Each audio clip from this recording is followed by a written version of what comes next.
Hey, RetconRaider here, and welcome to the early access build for Expeditions Samurai. A surprise to be sure, but certainly not an unwelcome one.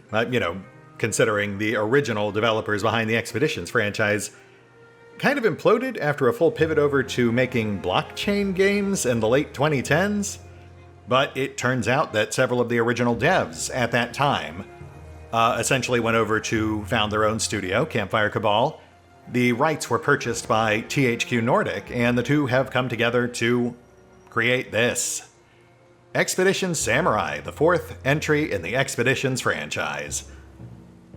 Which is an interesting one. It's definitely a bit of a departure from the survival CRPG stylings of the first three.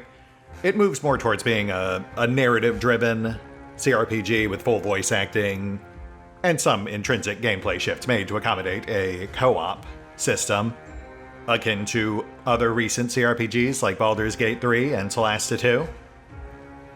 The game is currently under active development, so I'm going to be fairly lenient when it comes to any jank we might encounter. I will say, though, I initially tried to record using an earlier alpha, and that was a lot rougher around the edges, so I'll tell you they're already showing some pretty tangible improvement.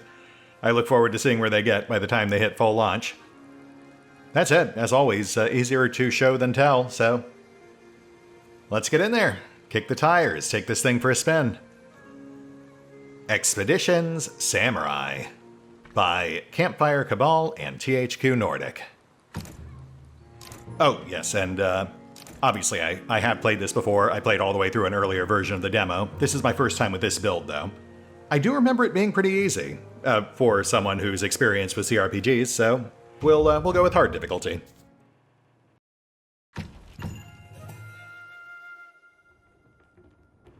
And character generation with our Captain Flynn. And right off the bat, I will say it does feel a bit weird that your character in a game called Expedition Samurai is, in fact, an English pirate. Or former pirate, rather. But I kind of get it because Campfire Cabal, much like the original Logic artists, are based out of Denmark, so they're European themselves. They're essentially telling the story through the narrative framework of an outsider seeing Japan for the first time. It does also mean that the game is, of course, inherently anachronistic. Whilst many of the key events or NPCs are based on actual real-world parallels, the player themselves is inherently supplanting William Adams, the original real-world English navigator who historically became the first Western samurai. So, that might be a bit of a deal-breaker for some, but best to know it up front. I feel like it's pretty much in keeping with all of the other Expeditions games prior. They always are inspired by history, but don't necessarily fully accurately reflect it. I mean, you can prevent Julius Caesar from being assassinated in one. I feel like that's probably something that's not super historically accurate.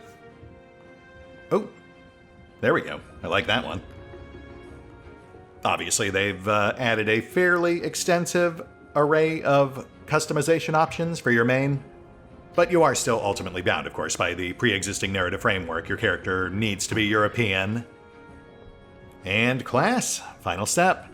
We've got 4 options to choose from, all pretty straightforward. You've got the Guardian, which is your pretty basic tank. You've got the Marauder, which is your fairly straightforward range build. You've got the Scoundrel, stereotypical rogue. And you've got the Tactician, which is your pretty straightforward support class. Which is the one that we will be going with, because for better or worse, you don't really get to do much fine-tuning for the initial stat or skill spread. And it is important to stress that your main character is the only one, as the party spokesperson, who can actually make social skill checks. With this class being the only one that starts with any of those, aside from Guardian, who I believe starts with a decent score in Authority, essentially the intimidation skill. That aside, I do like the Tactician's basic abilities. They're a moderate melee fighter, but they act as a force multiplier for the rest of the crew. But I will also say, it's entirely viable to go with one of the other classes instead, if you'd prefer. Your starting spread is determined by your choice here, but you can put points wherever you want later down the line.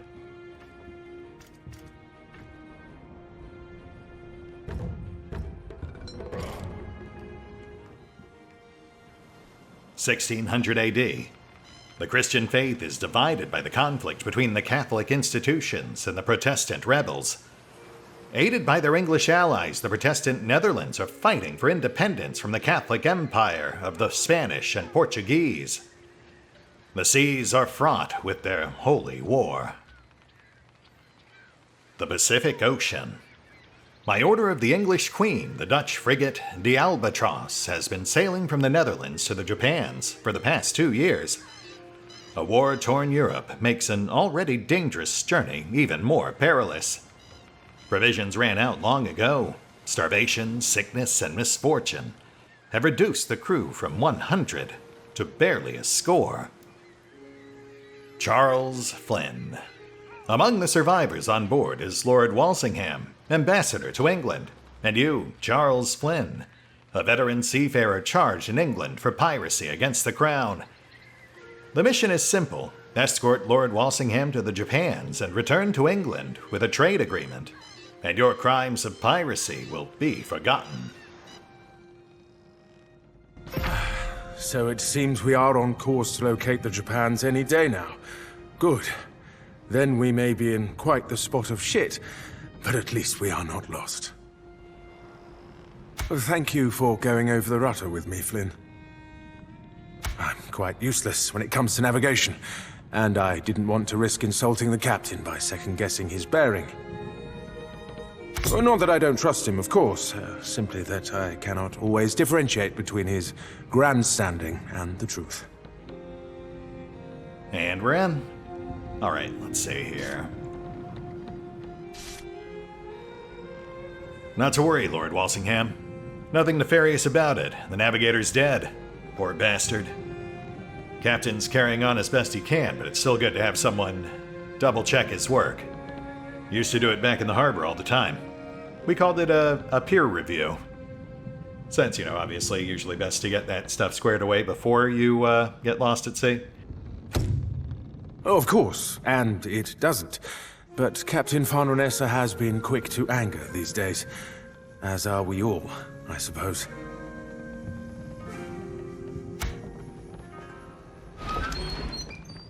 Flynn, excellent. Reyna?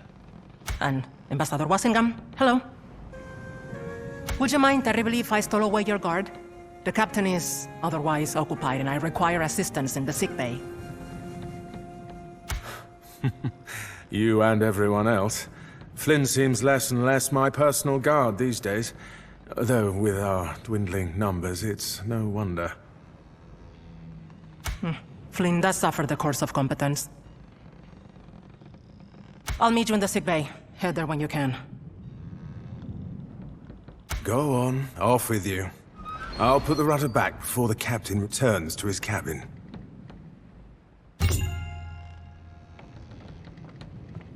And thus begins the tutorial. We are pretty firmly on rails for this part, though decisions you make here do still come back round. Voice acting generally seems pretty decent, for a mid-tier double-A CRPG. I guess that's what we'd call this? Which is nice, but, full voice acting also does come with its own unique price tag, which is further narrowing the narrative scope.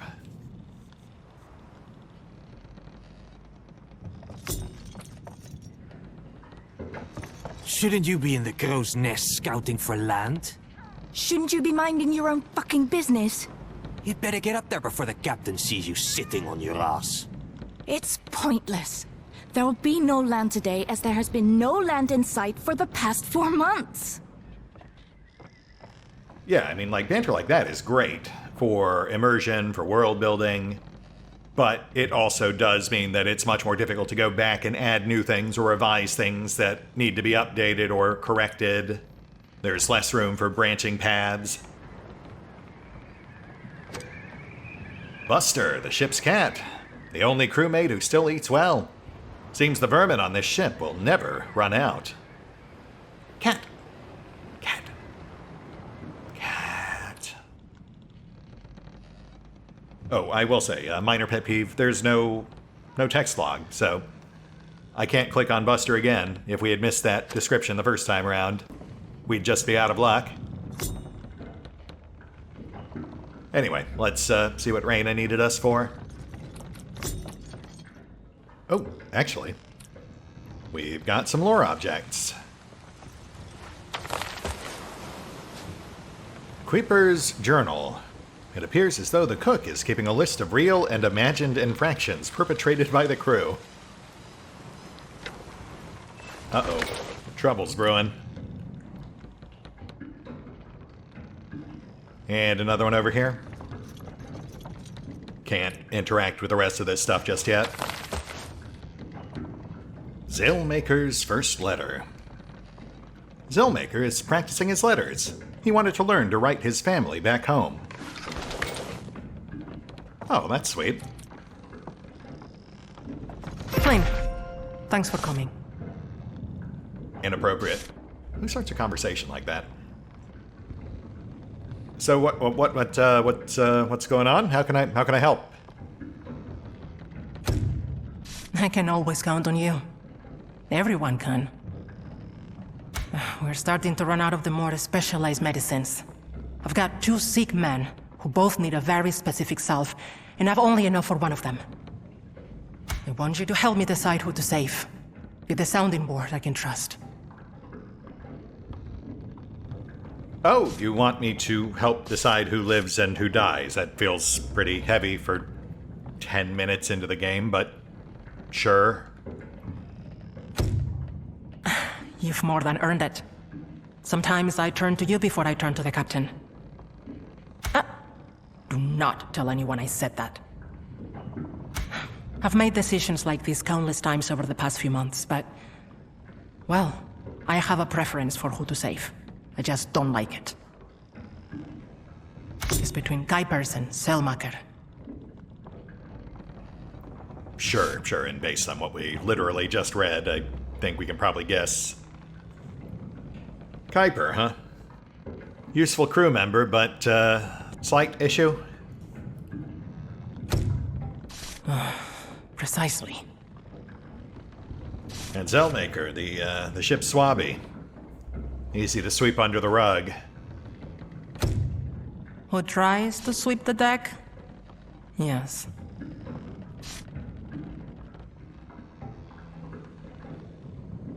And if Kuiper checks out, then who takes over his duties? You? I mean, I am pretty sure you have the highest survival score.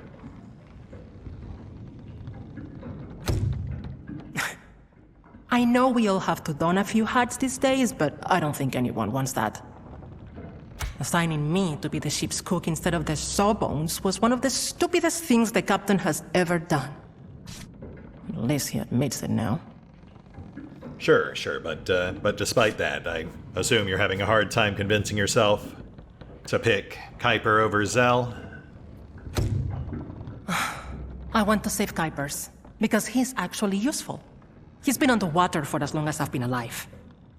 Zellmaker is a good man, and loyal to a fault. It just seems foolish to choose him when we have so few. Yeah, I hear that. But every time Kuiper speaks, I want to throw him overboard. He's such a piece of shit. Rude, cheats at cards, lies, even when he doesn't need to. The thought of saving his life makes me want to peel my own eyeballs from my skull. Lovely imagery. Thanks for that. On the other hand, I once watched Zellmaker fish for an hour before he realized he forgot to throw in the net. Well, I mean, to be fair, outside of starving to death at sea, most people do tend to treat fishing as a leisure activity. It's mostly just an excuse to chill out and relax. Saving Zellmaker would be an idiotic decision, yes? But is it equally idiotic to save Kuipers only to strangle him in a fit of rage the next day? And I don't suppose you could just split the dose? That wouldn't buy them more time? Then they would both die.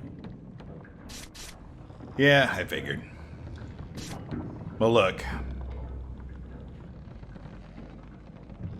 I think at the end of the day, it doesn't really come down to experience or skill. It comes down to the quality of the man attached.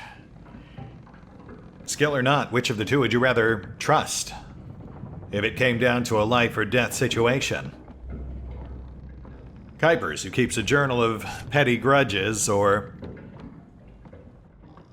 Zulmaker, who spends his time trying to learn how to spell so he can write to his folks back home. Feels like a pretty easy choice to me.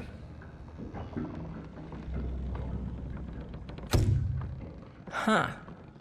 I had no idea you were such a poet. You've moved me. The medicine is in the chest, in the steward's room. You've earned your moment of glory. Administer it to the patient of your choice, and I'll deliver the bad news to the other. I mean, I don't know if I'd call it a moment of glory. You basically offloaded the blame, but at least you're breaking the news. Really does kind of set the tone for the game, though, when your literal first story decision, like your first actual impactful story decision, is the nautical equivalent of the trolley conundrum. And I will say, based on the demo I played, the person you choose to save does in fact impact the plot. There are pros and cons to either choice. And yes, from the more practical standpoint, this is just our glorified consumable item tutorial, or broader equipment tutorial overall. I have left the tutorial tooltips enabled, not generally going to linger on them, but they are there for your benefit, so feel free to pause if you'd like to get a better idea of exactly how all this works. But the shorthand version is essentially that every item you equip adds to your ability bar. Your weapons, your armor, your single-use trinkets, which this falls under.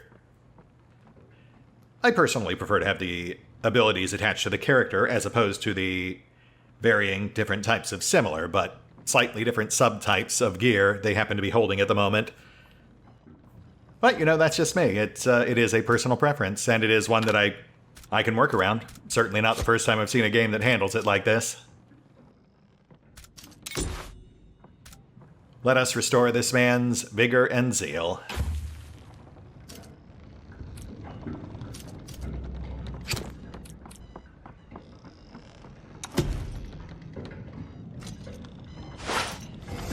Thanks, Flynn. Yeah, don't mention it.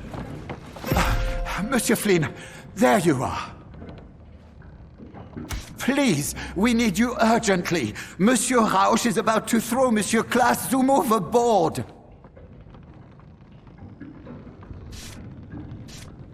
Okay, does Klaus-Zoom deserve it? I don't really have any context here, but that's a good place to start. He most certainly does not. No one does. I mean, I don't know about that, but assuming he does not in fact deserve it, I guess we should probably go do something about it. Debatable. I like you, Reyna. Come quickly. All right, let's go put out more fires. Continue this tutor of duty.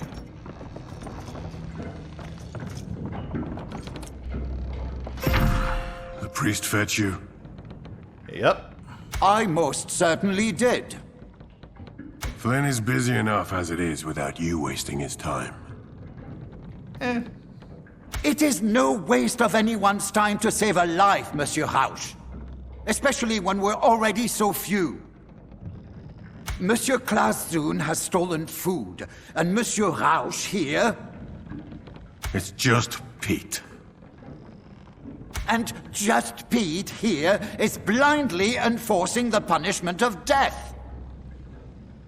Listen to me, priest. I'm not blindly enforcing anything. The captain may have ordered the punishment, but I agree with him. Klaas-Zoom took 3 days' worth of rations. That could be the difference between one of our people surviving until land or not. You want to lecture someone on life and death, lecture him. Pete, I'm sorry. Enough from you. So Pete, I see you're leaning on the captain's orders, but how about you? You really think we should kill him?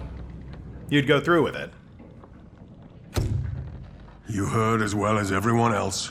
When we began rationing 2 months ago, the captain said the punishment for stealing extra was death. I'm the quartermaster. It's my job to make sure we can all eat. Who goes without food now? You? Me? The two in sickbay? He will.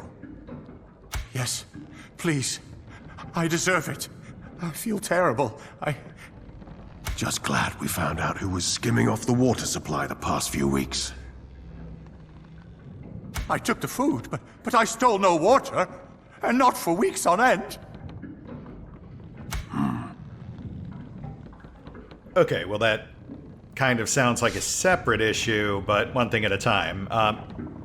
Father, obviously, you believe he should be spared. We're a skeleton crew as it is. We cannot afford to lose another hand, especially not one with 3 days of food in his belly.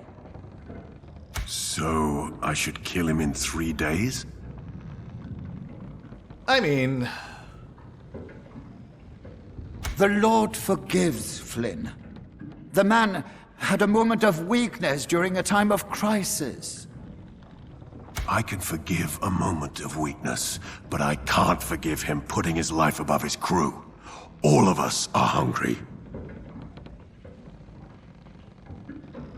I mean, the whole 3-day thing might have made an interesting compromise, but no, I feel like as unfortunate as his lapse in judgment might have been, it might do more damage to us overall if we kill someone. I mean, you'd have the example, sure, but that's not going to stop other people from doing increasingly desperate things. As the situation gets more desperate, it just means they'll likely be more extreme to try to cover up their crime. It's a slippery slope we walk. Perhaps best tread lightly.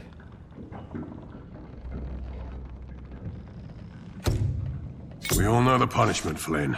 He's no exception.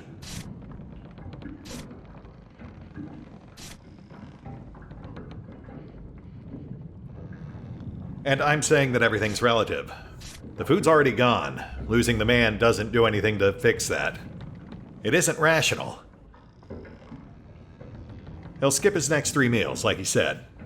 And if we're still stuck out here, still starving after that, then we'll revisit this.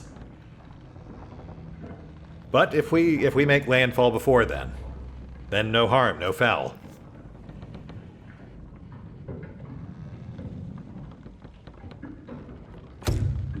Except it will have happened. It will always have happened. Damn it, Pete, I'm sorry. I didn't think of it like that. I was just scared. I'll spare him. If he wants to fast and repent, who am I to stop him? Fuck this! Why haven't we all been taking extra rations if you're just going to roll over, Pete? Klaaszoon deserves to die! He deserves it! He'll keep stealing food! Go home, idiots. You're just bored and starving. Find your entertainment elsewhere. I'll see this man dead if I have to do it myself. Please, this decision was made to avoid violence. I've got your back, Flynn. Just don't kill any of them.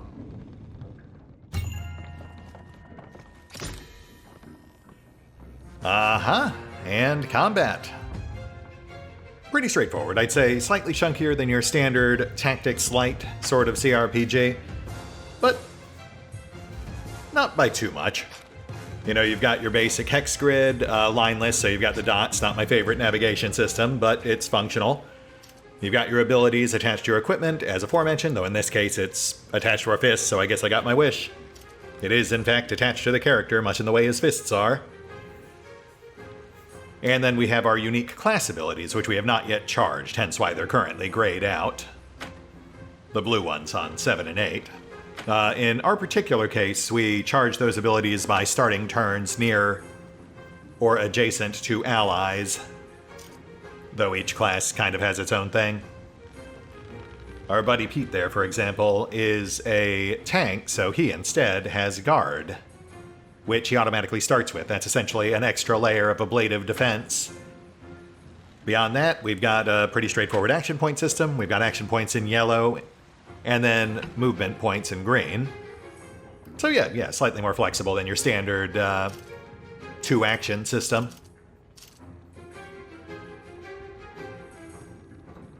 And given that our character is support, let's maybe go ahead and lead with that. We've got this rally move, which grants a plus 25% damage buff to himself and adjacent allies.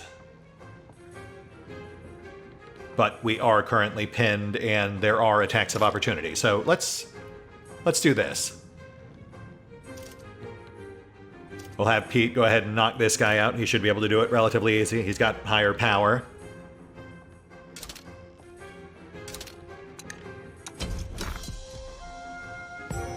Nice. Oh, and you'll notice that he also regenerated 1 action point on kill. Every character benefits from that. That is not unique to the tank class. Now we'll go ahead and rally. That'll be good for next round.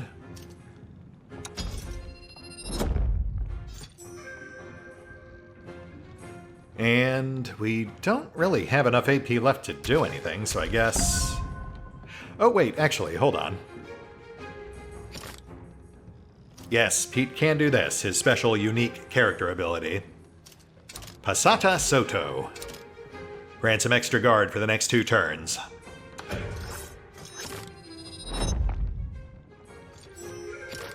That makes him extra tanky. And now we take our lumps.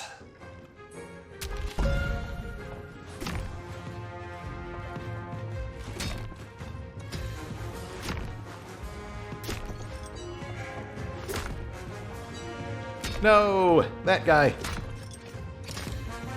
I didn't catch your name.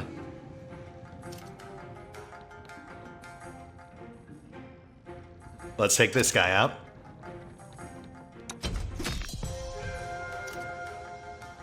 And this is no good for restoring endurance, so we'll just fall back.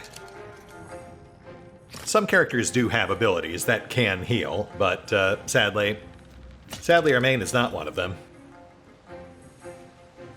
Also kind of a moot point, since we're pretty much done. Yeah, this aid move is more for just stopping people from bleeding out, akin to the stabilize action in D&D.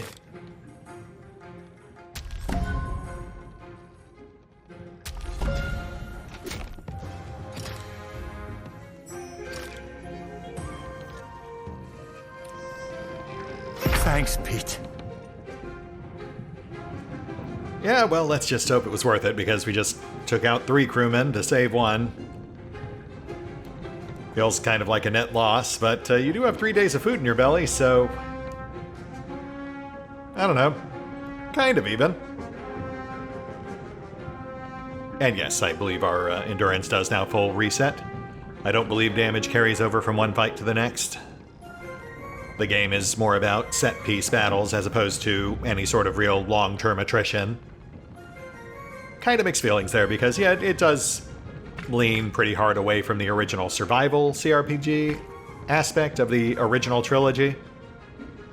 But, you know, it does have other things the previous games did not.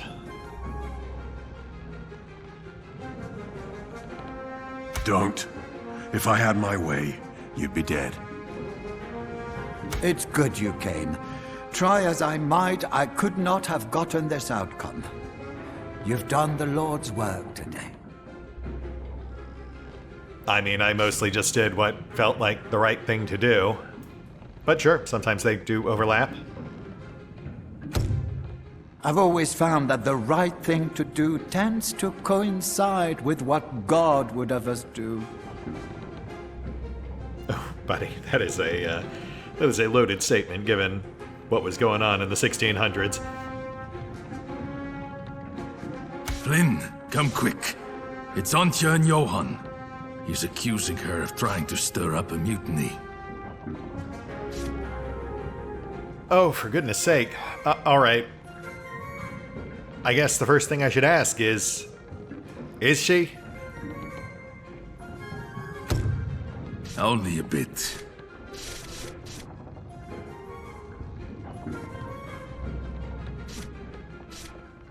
Great. All right, I'll see what I can do. But for future reference, could you people please space out your crisis events? I mean, we can knock them all out in a single day. Just, at least give me time between them to grab a drink or hit the can. If you need to pop above deck and lean over the railing, I'll turn my head. Well, it is a poop deck. What a gentleman. They're in the recreation room. Hurry.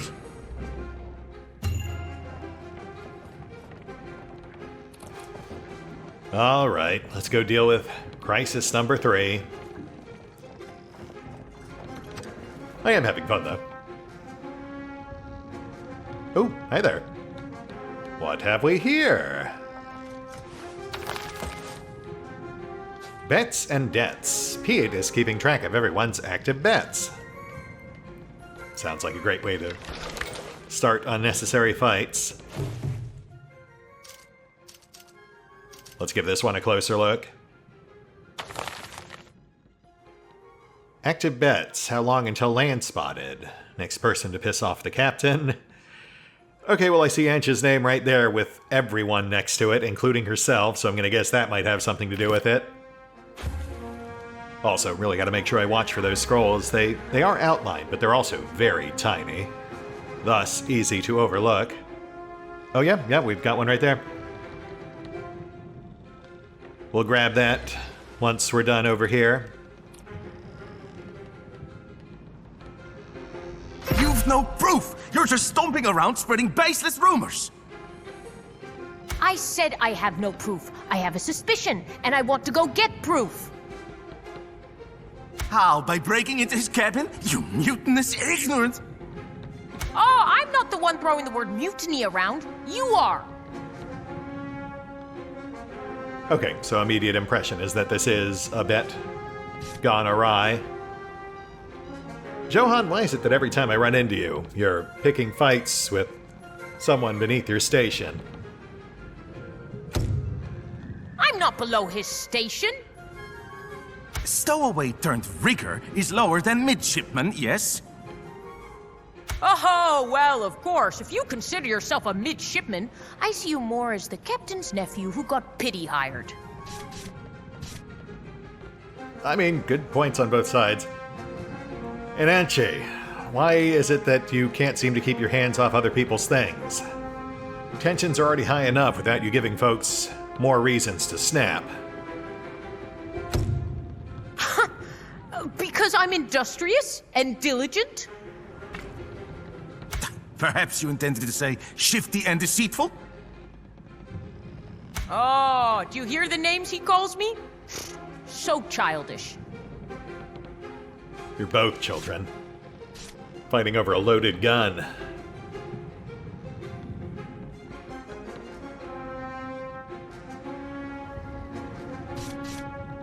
Could you at least be careful with the M word? Whole ship's a powder keg, and you two are kicking up sparks.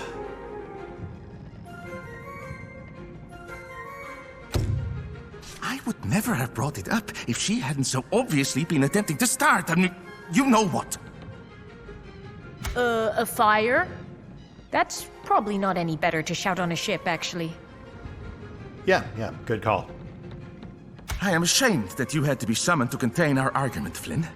Antje was accusing our captain of hoarding a personal supply of water against his own rationing orders. It's something he would never do, and of which he has no proof. Pete told me water has been disappearing faster than he's been rationing for weeks now. He was worried he was miscounting, but you know Pete as well as I do. He wouldn't make a mistake like that. Okay, so revisiting the plot point from the previous tutorial. The mystery of the missing water, which Clausen swore up and down he wasn't responsible for. Pete and the captain are the only two with keys to the hold. And the captain is the only one with keys to the treasure room, which he conveniently placed within the hold. She's fucking right.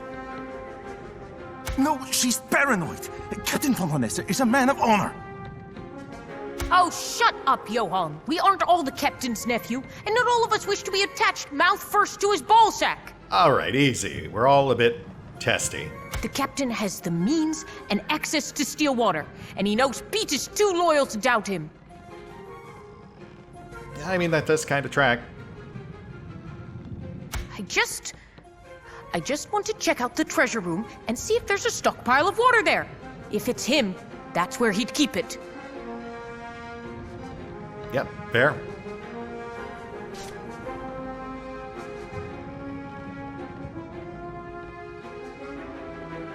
I'm not taking sides, but it does sound like it's at least worth a check.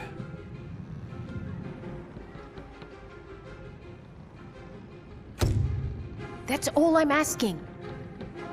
If it will clear the captain's name, I can turn a blind eye to your furtive skulking. But only if Flynn accompanies you. If he says there's water being hoarded in the treasure room, I would believe him.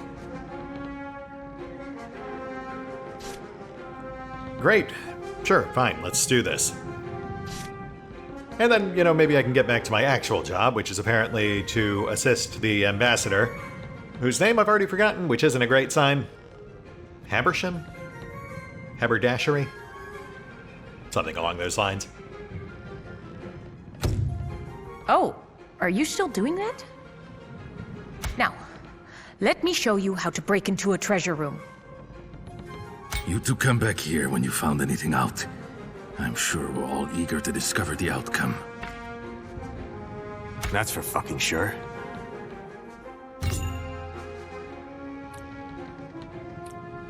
I could live without the profanity, the vulgarity, but, you know, a bit is fine. Kind of on the fence with the volume here. I mean, I've certainly seen worse. Also, we now have our first tag-along. We've got Anche, the party's default rogue. And I will say this does bring up a slight point of contention I've got, which is that this game, as aforementioned, does really lean into the whole co-op multiplayer mechanic, which kind of makes a lot of the party management a bit awkward. There's no tactical pause, there's no actual pause at all, because it's assumed that at any given time, another player might pop in or out to control another character, so of course you can't have either player just pausing willy-nilly. Which isn't a problem when you're controlling the whole party, but it does make it a lot more hectic when you're trying to split your party, as it states here is sometimes necessary, since that can get very awkward very quick. Personal pet peeve, individual mileage may vary. I got over it in Baldur's Gate 3, Celeste 2, etc. And I mean, it's something that I think is just more and more likely to pop up in a lot of modern CRPGs. For better or worse.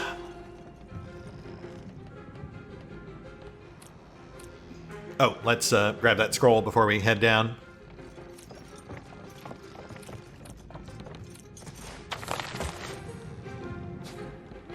A response from the Queen.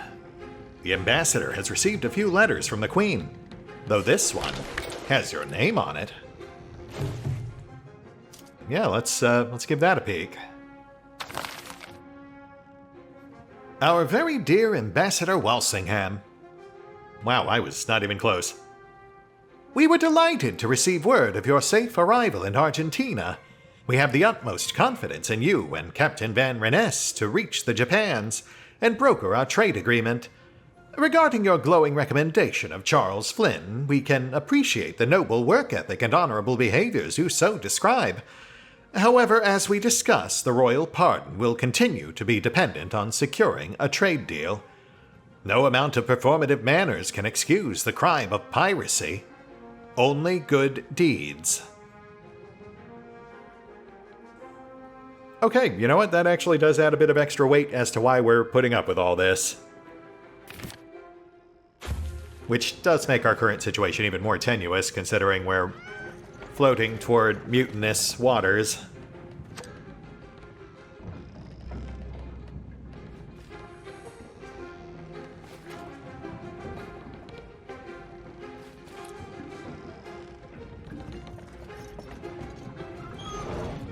Hey, bud. How you doing? Buster the Chief Mouser fixes you with such an inquisitive gaze. It can be difficult to remember that he isn't a person. Hold your tongue.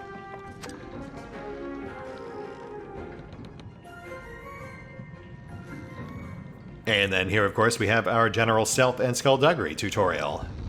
Thanks for coming with me, Flynn. Yep, no problem. Just my lot in life, it would seem. But, and you know, this is likely to be another slightly controversial addition to the game. We've got real-time stealth segments. Personally, not a huge fan. You know, I've kind of fallen out of love with stealth mechanics over time, at least real-time stealth mechanics. I just don't have the patience for them.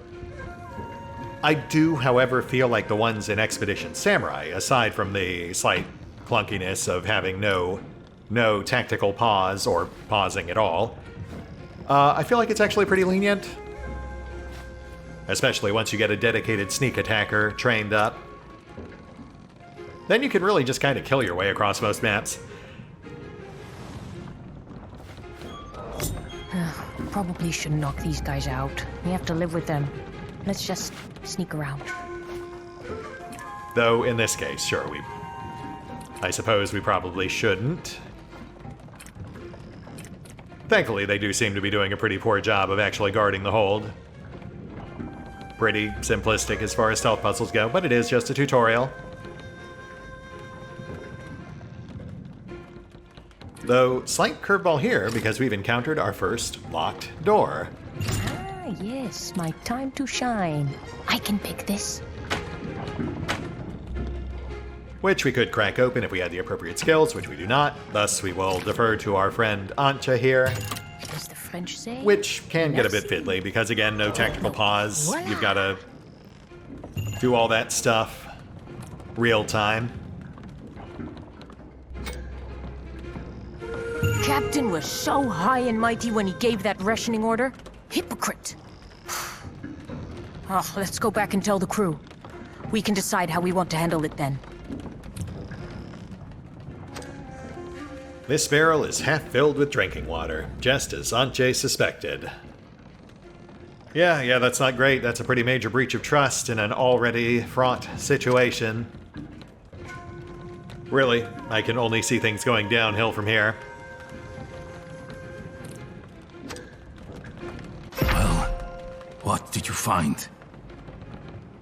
There is a storage of water down there. But let's not lose our heads about this.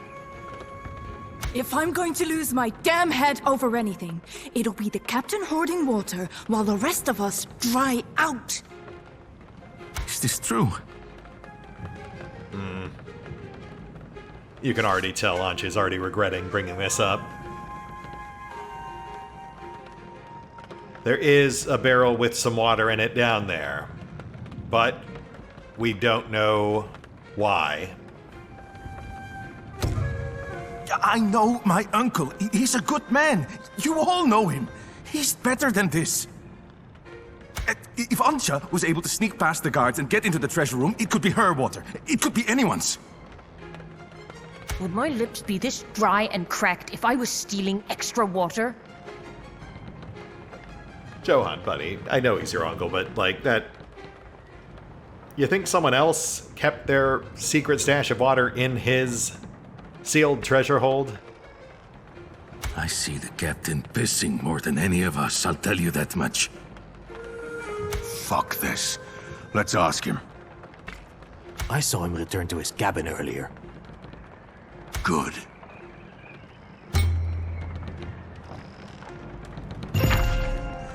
Quite the retinue you have trailing you, Pete. That your water? In the treasure room? And what business is it of yours what I keep in the treasure room? You'd be breaking rationing, and I nearly killed one of our own on your orders for that exact thing. Yeah, again, glad we avoided that. Come on! He's as much as admitted it. You think you deserve that water more, don't you? I know I do. That is an indisputable fact. You all forget yourselves. The two most important people on this ship are me and the ambassador. If the ambassador dies, the mission likely fails. And if I die, the mission definitely fails. So yes, I'm taking extra water. Because I'm the most important person on this ship. And because I'm the captain, I don't need to run it past any of you people. I mean, the thing is, like, he's not entirely wrong. He and the ambassador are the two most important people left on the ship.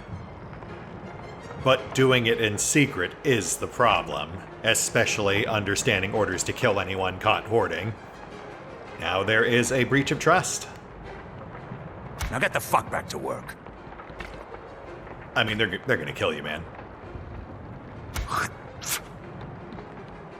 No. I don't think we will.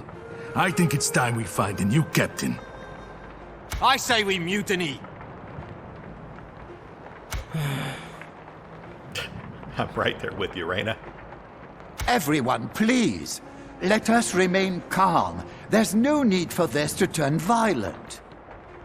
The captain has a point. We all know this. I think we should all disband and return to our quarters to allow our heads to cool. We can calmly address all these points later tonight. Don't you agree, Flynn? Ambassador Walsingham, I don't appreciate being dragged into this, but I guess I'm already part of it, so, you know, I'll back your play. It's not entirely out of what I do anyway, I suppose. No, there has been a breach of trust, but we don't need to immediately jump to mutiny. I feel like there might be some wiggle room here for potential middle ground.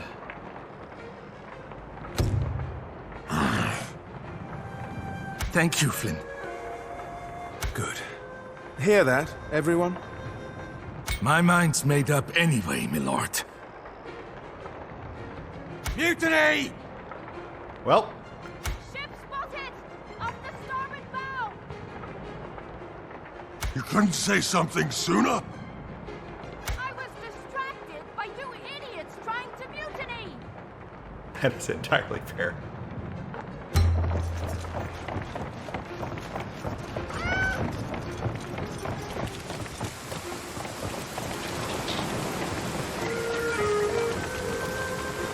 Fuck. It's massive. Is it Portuguese? They've launched boats! Flynn, take some of the crew below deck and prepare to repel the boarders. Reyna, get ready to take on the wounded. Ambassador, get yourself to my cabin and barricade the door. Father Durand, find a way to make yourself useful. This isn't over. Do shut up, Flute. You can kill me if the Portuguese don't.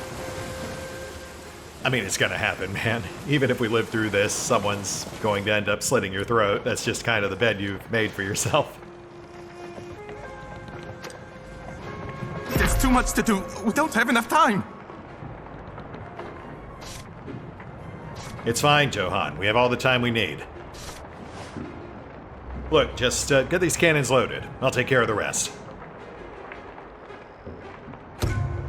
Their boats are already in the water. You won't be able to do everything you need to. Choose carefully. Flynn? If you want anything taken to the upper deck, we'll receive it at the stairs. Prioritize the tasks you want to do before running out of time. 0 of 6. Obviously, we want to secure the cannons.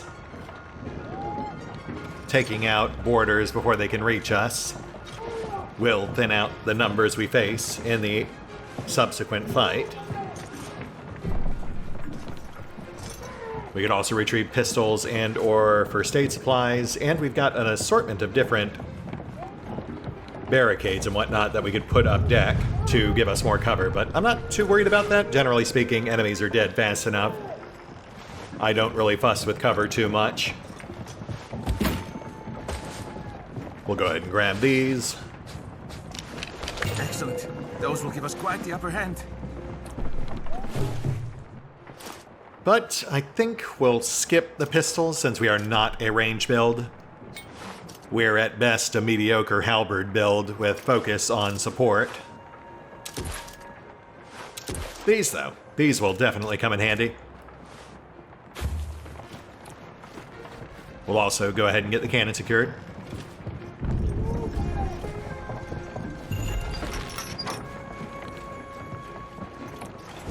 We've got 4. Huh, so that's changed since the demo. Good looking out, Flynn. Which doesn't really leave us much time for anything else. I mean, really, it comes down to either grab the pistols, just to have them, or maybe move a gunpowder barrel up. Could be fun, but also feels fairly unnecessary. Yeah, what the heck, we'll grab the pistols. If nothing else, that's good for trading. And I suppose it's not a bad idea to have a backup weapon.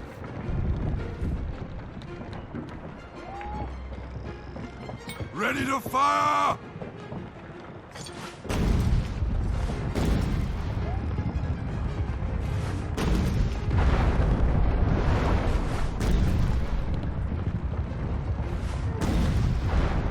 Two of the approaching boats were hit! Nice.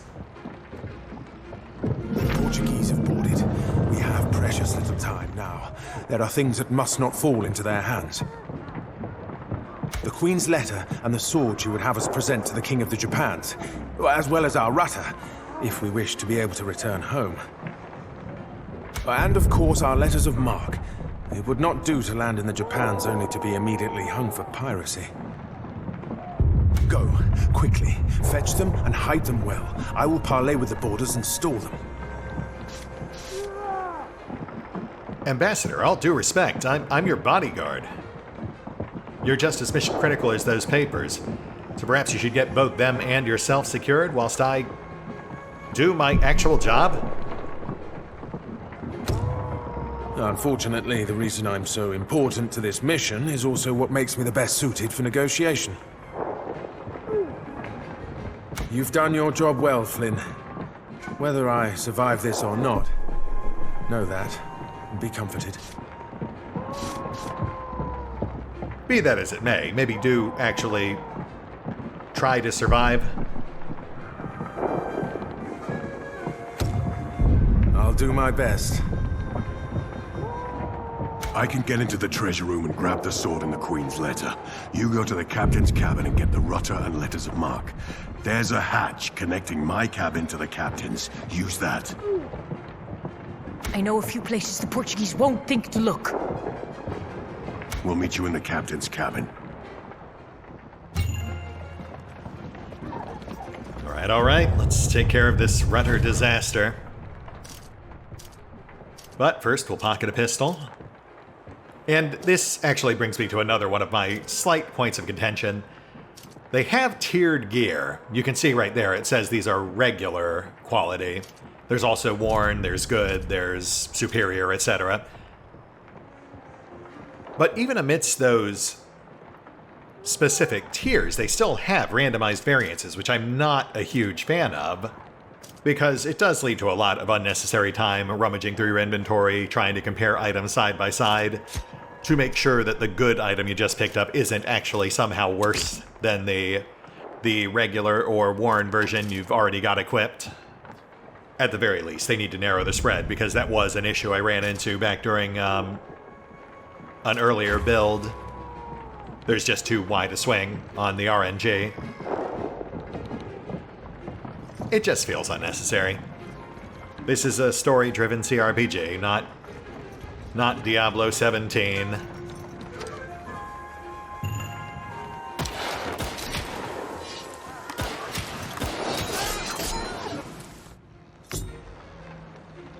Stealth takedowns. And, you know, this, much like the real-time stealth element we went through earlier, likely to be a bit of a controversial spot because I mentioned that once you can actually just straight up start killing people from stealth, it does kind of trivialize the actual stealth aspect, the aspect of not being spotted, because then you only need to be not spotted long enough to shoot someone dead, something which Atya is specifically built to do.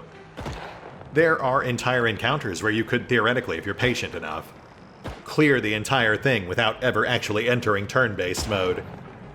It's awkward, it's clunky, given how stealth works in real time with no tactical pause. But in my test run, it was very doable. But then again, that was also on normal difficulty, so, we'll see if it's still as viable now that we've ramped things up. That said, though, this guy's done. I mean, look, dude had 2 hit points. We basically did him a favor. Also, turns out it was necessary because there's our letters of marque, a document from the Dutch government describing the Albatross and her crew and granting her permission to attack and capture Spanish or Portuguese vessels. Which I hate to say, but, that might kind of play into why the Portuguese decided to attack us first. Oh, bonus. Revive kit. And rudder. A large leather-bound navigator's handbook describing naval routes. The word Roteiro inscribed upon the cover marks it as former property of Portuguese mariners. Which, combined with the letter of marque, does paint a pretty clear picture as to why the Portuguese might have it out for us. I'm not sure we're the good guys on this one.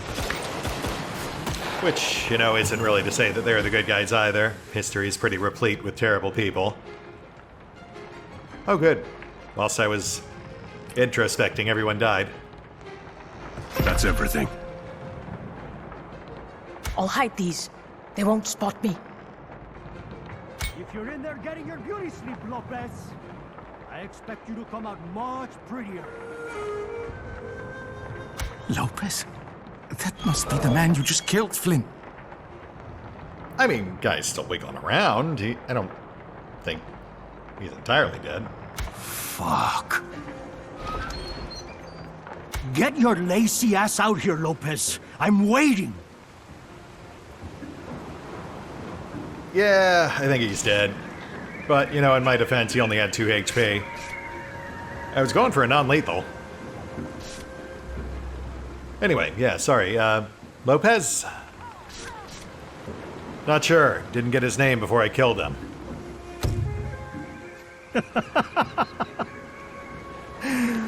So some of you little cockroaches have slipped past my sailors. How exciting for you. Now you will finally get the attention your parents so clearly never provided. All right, easy now. I am Captain Fernão Diaz Cabral de São Gabriel, the ship that is currently, quite easily, plundering yours. Your captain and ambassador have surrendered and are unharmed. If you would like them to remain that way, I encourage you to lay down your weapons and come out with raised hands. Oh, we're not doing that, right? We're not doing that. I mean, there's a whole lot of bodies out there that certainly imply we shouldn't.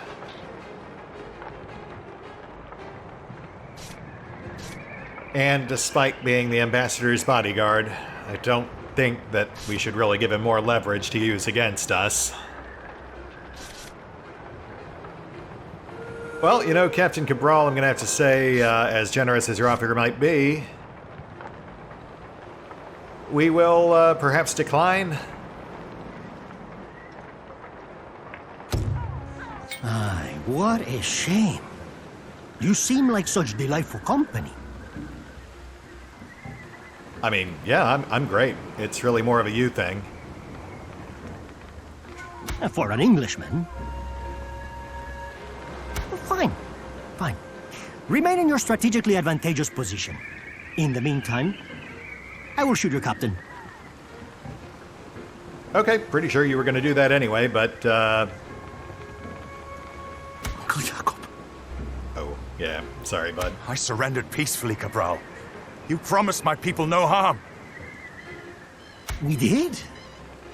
But we said nothing of you. Also, we lied. No! Oh, what a shame. To die in such a pitiful way. And so close to land, too. You must understand. I would not stoop to such lows if I did not wish so desperately to meet you. Your Lord Walsingham here has given you nothing but praise. Has he? That's Flynn in there, yes? Are you not his personal guard? You don't seem to be doing a good job. Please, as I said, our only goal here is to sail to the Japans. We have no desire to... Is just Japan. Excuse me? It's not the Japans, it's Japan. It's a bunch of disunited islands, yes, but you just call it Japan. Thanks. We'll try to keep that in mind. Your ambassador would really like you to come out now. I mean, I do find it weird that he mentioned me by name to you, though that might not actually be the case. They might have already known exactly who they were looking for. Sorry, Ambassador. Nothing personal. I'd come out if I thought it would make an actual difference. I wouldn't let you. Yep. Flynn, know that our time on the Albatross has been one of the greatest honors of my life. Oh dear. I interrupted a touching goodbye, didn't I? What exactly are you hoping to accomplish with this? If it's just to get yourself into an early grave, there are easier ways you could have gone about it. I would have thought it obvious. You are a pirate, I have a ship full of treasure. This is a preemptive strike.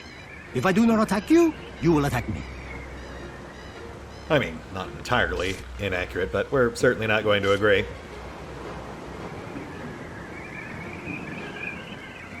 Well, we weren't planning to before, but we certainly will if we survive.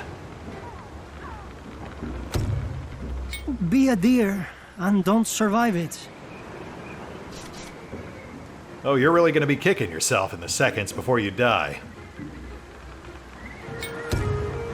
You could have died instead. This is more on you than us. Yeah, kinda. But still. Capitão! We have moved all the cannon to the São Gabriel. Excellent timing, Jose. Just as I was beginning to grow bored. Select a few of our people to stay behind and finish off the remaining rabble. They can sail the sorry excuse for a shipping to the harbor. Sim, Capitão! This is where I leave you, mysterious Flynn. Enjoy the extra 30 seconds of living you bought yourself with your ambassador's life. Leaving before you finish them off. Such restraint. I have always admired that you do not play with your food. How amusing, Senora de Silva. I have always admired that you do.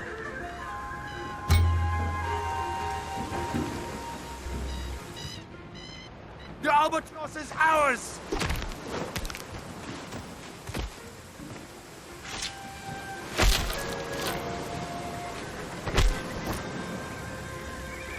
You redeemed yourself, Clausen. Look alive, people. No, Clausen. Why did you stand still? The curse of turn-based combat, I suppose. Poor guy ran out of AP.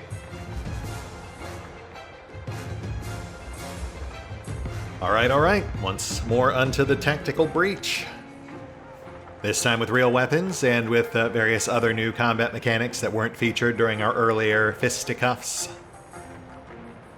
And probably the most notable thing that we should pay attention to is the thing it just mentioned there. About range weapons bypassing standard guard. So even the tankiest tank can still be gunned down with relative ease, since it completely bypasses guard.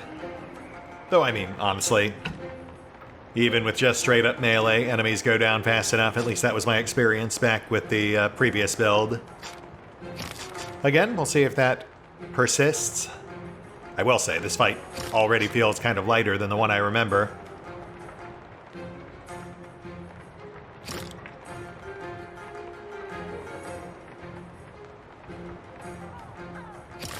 Okay, let's go ahead and lead off with a quick support move.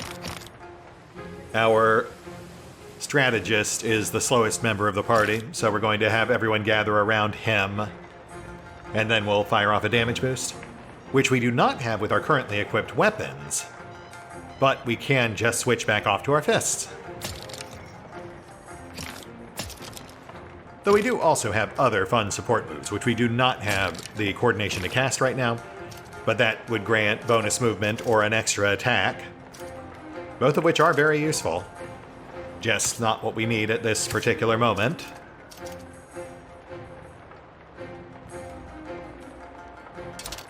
Yeah, just had to make sure there weren't any qualifiers I was overlooking.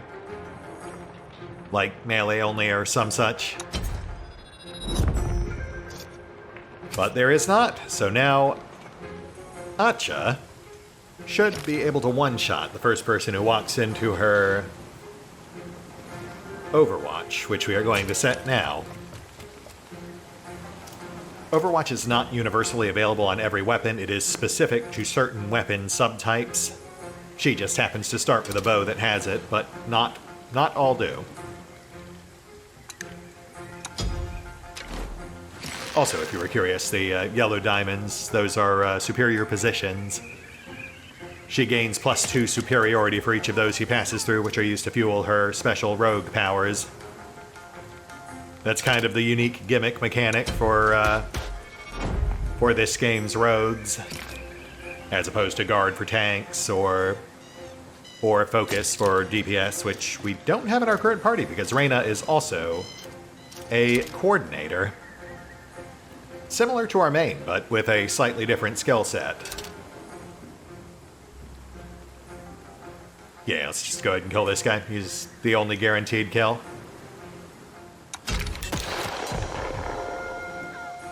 One of 4 out. The remaining 3 slightly demoralized. We've got Overwatch set to kill the next one who comes close. Kneecap the tank. You may as well give up now. Nice. Now he can't just run up on us, gives us an extra round to finish him off. Your move. Lovely. Not enough to get it done, though.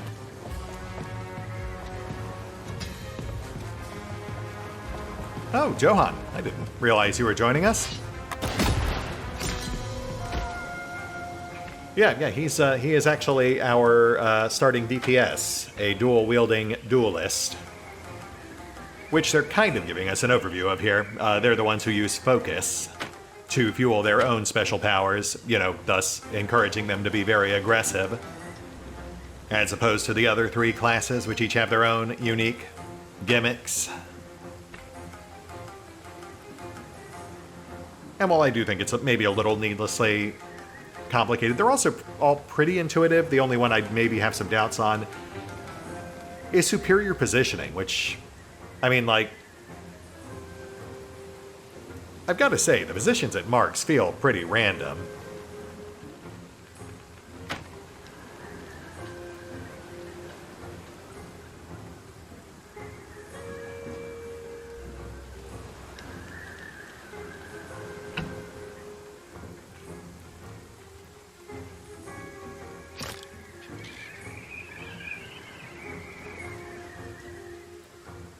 Though, you know what? In actually looking at it again, I kind of get it. They're specifically cover spots where your character would theoretically be able to easily hide.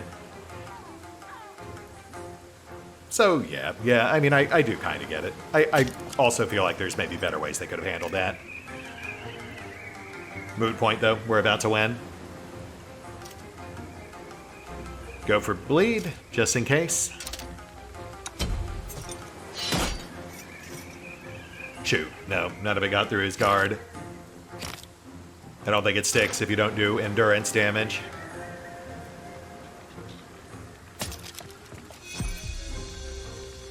Go ahead and clear this guy out.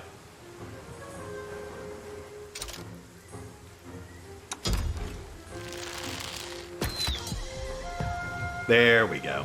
Just barely got it done. And what the heck? Let's go ahead and vanish.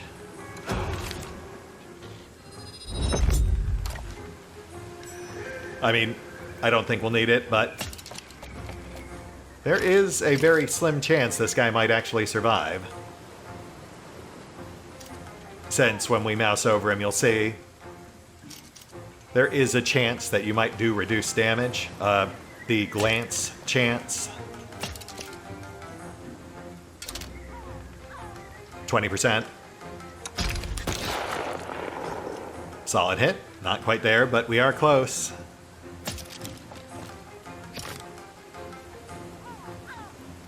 Flynn, can we actually get you in there?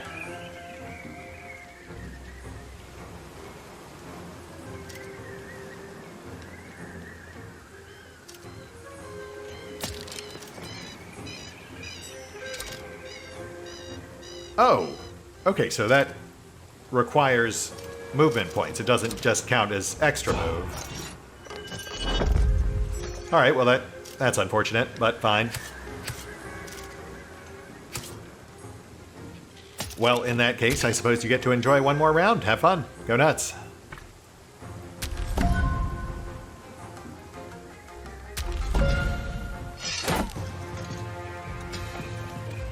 You tried.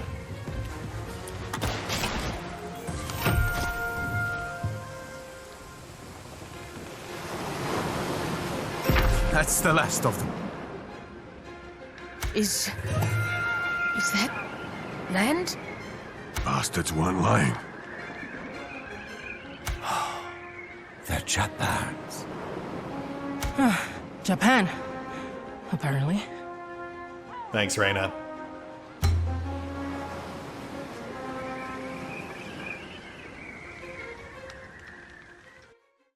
Tutorial complete. Sort of. Feels strange to be on land again. Unnatural. Too solid. I almost can't believe we finally made it.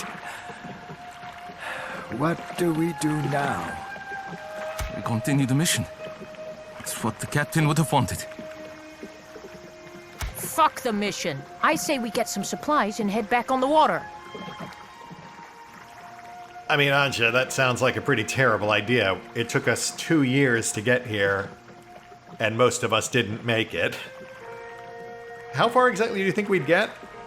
Just the 7 of us? Can't set sail without our cannon. It'd be a death sentence. Well, we also can't get a trade deal without an ambassador. We got to land without a captain. We did not. My uncle led us for 2 years through strife and starvation. Speak of him with respect. He hoarded water and surrendered without a fight. Any respect he might have earned died with him. I mean, yeah, they didn't really give us much time to get to know him as an actual competent captain. Everything he did just kind of made things worse. But look, this isn't the time for this. Focus on the here and now. Flynn is right. Right now we need food and shelter. Everything else can wait. Yeah, see, Anja gets it, and yet... And, albeit less pressingly, we should put our debt to rest. We also need a new captain. What? Our previous one isn't even cold yet. Must we do this before the boy has had a chance to bury his uncle? Shit's gone to shit. We need some kind of order here.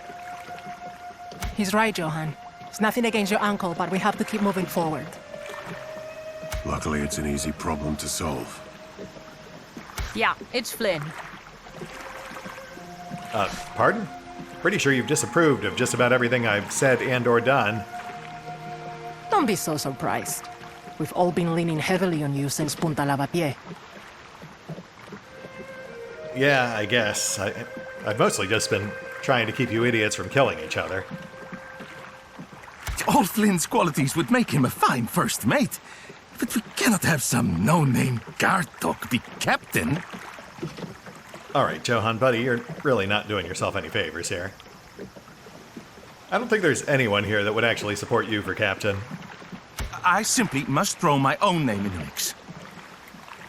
You sure? Are you like 1,000,000% sure about that? I really don't think you do. Must you? Thank you, Ancha. This is precisely what my uncle has been training me for, to captain my own ship. Not to mention, with my noble blood and fine schooling, I am the closest thing we have left to an ambassador. I mean, there's a thought. You could just be our ambassador. You know, leave the actual captaining to the ex-pirate. Though honestly, I'd probably make a better ambassador than you, too. You've been raised to be a lord and have someone else dress you. You don't know the first thing about captaining a crew. And neither did your uncle. Johan, even you have turned to Flynn for help in the past. If not me, then by rank alone it should be Pete. No. My job is to keep us safe. Flynn's job is to lead us. Okay, well, I guess I have no choice but to accept. Certainly can't do worse than the last guy did. Good. And level up.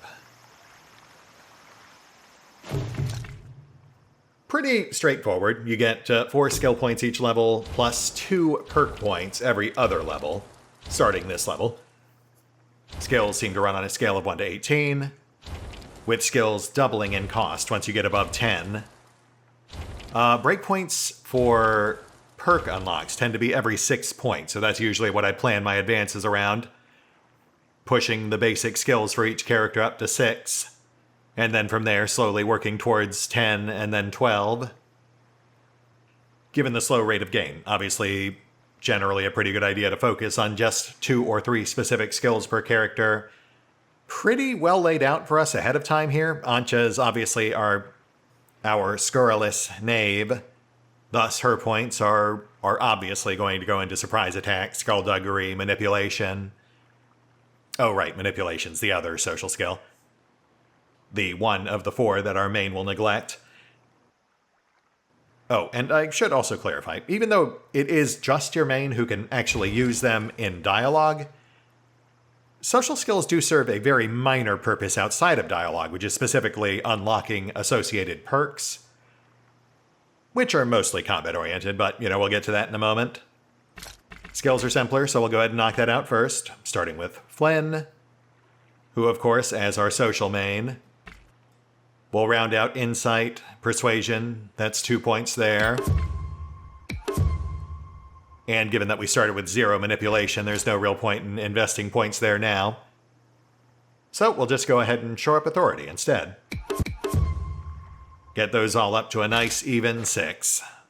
Should be good for the early spate of dialogue checks. Reyna's our marksman and medic, so she's just going to go full perception. We'll go straight down the line here. She's already at 6 in survival, so that's fine. But we'll round out the rest. Which does leave us with one weird floating point, which we could use to round out Persuasion, but I mean, I don't really see much benefit to that. It wouldn't be entirely useless, but I feel like we can maybe put that to better use.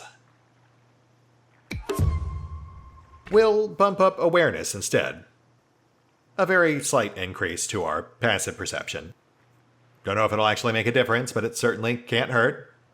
Since skills are all hard-gated, there's no percentage checks involved.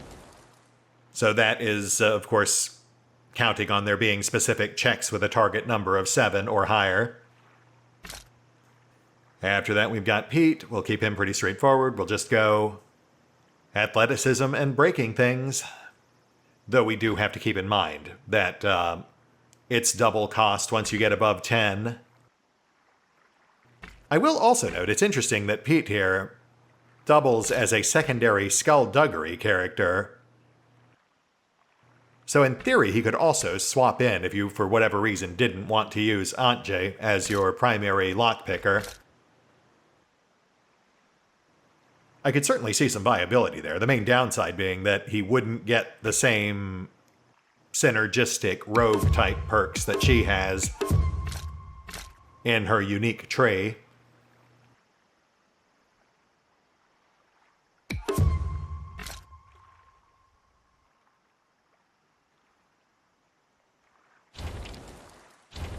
We're not going to worry about Edian or Jonas. I don't plan on using them in combat, which just leaves Antje. And again, pretty straightforward. We'll just go ahead and round out manipulation. We'll round out surprise attack. Get those both to 6. And, actually, you know what? Let me have a quick peek at the perks here. I don't think the manipulation 6 perk is one we need to worry about unlocking just yet. Oh yeah, that's +5 dodge is nice, but it's way down the priority list. We've got several other perks we need to bank first. So we'll ignore manipulation for now, since it serves literally no other purpose on a non-main. And just get a slight head start on Skullduggery. As for perks, this does get slightly messier, but mainly just because of the kind of messy presentation. You've got radically different perks all over the place. But once you more or less know what you're looking for, it's a whole lot simpler, because the vast array of these perks are not going to be particularly useful for whatever you're trying to do. There are some here I'd like, but I'd consider most to simply be luxury perks. Right now we're mostly just building foundationals for our party, and given that, as we've established, Flynn here is our party's main support character, we'll lean into that. There are 2 perks, one which you've already taken, which give you bonus starting coordination. So we'll just bank both of those. Logistician plus team player. They do stack, so between the 2, we'll start every fight with 6 coordination. That's immediately enough to grant bonus move or a bonus attack. After that, we've got Reyna, who is also a support class, but you'll notice she has slightly different moves since she's a Sawbones, as opposed to a strategist like we are. She is also, notably, our one dedicated range specialist, since technically Antje is kind of a hybrid. So with that in mind, we'll go ahead and grab, I think, Marksman, which increases her already pretty extreme range by an additional 2. And while there are others here that would be nice to have, they all cost 2 points, which we can't do if we also want Marksman. So you know what? We'll just grab Team Player again. Little extra fuel for her field medic ability. Yeah, I think in my previous playthrough, I gave her a proficiency in a secondary weapon type for backup melee, and I literally never used it, so not really a great use of our point.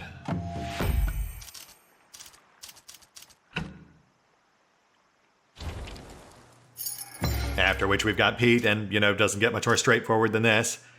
He has some interesting options here, none of which I'm really in love with.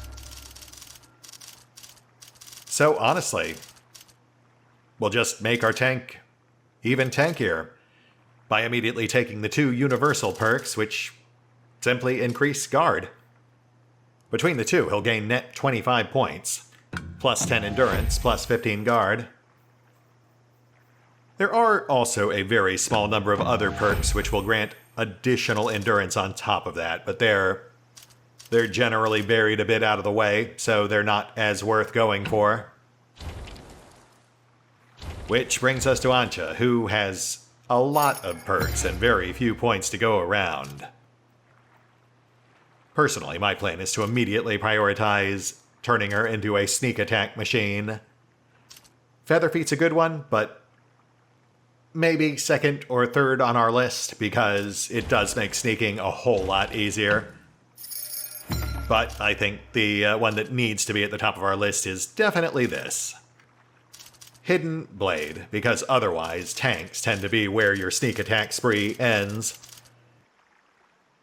Though I will say there's also a lot to be said about giving her marksman, since the range on that bow is pretty short.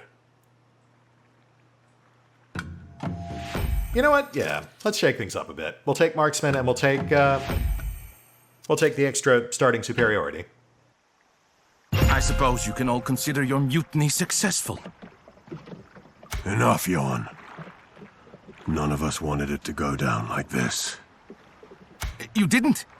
I know I haven't been on the sea as long as you, but doesn't a mutiny typically end in the death of the previous captain and the installation of a new one? You got exactly what you wanted. Look! In the distance! By that bridge. Well armed for a welcoming party. You were correct, Pete. We needed a leader sooner than I thought. Let us hope what Japanese we learned from Linschotter will suffice. Ah, looks like you got your first task, Cap. Go get him. Hey, finally got some samurai in this samurai game. Zalmaker? I guess stay behind, watch the boats. Oh, shoot. We don't technically have our party active right now, which means we can't really effectively scan for hidden items. That is one thing that's slightly awkward, because they force you to actually toggle to the characters with the skills. They can't perform their actions in absentia or through you. It does make it very awkward when your party automatically separates from you like this, because, you know, they're the ones who cover our stuff like passive perception.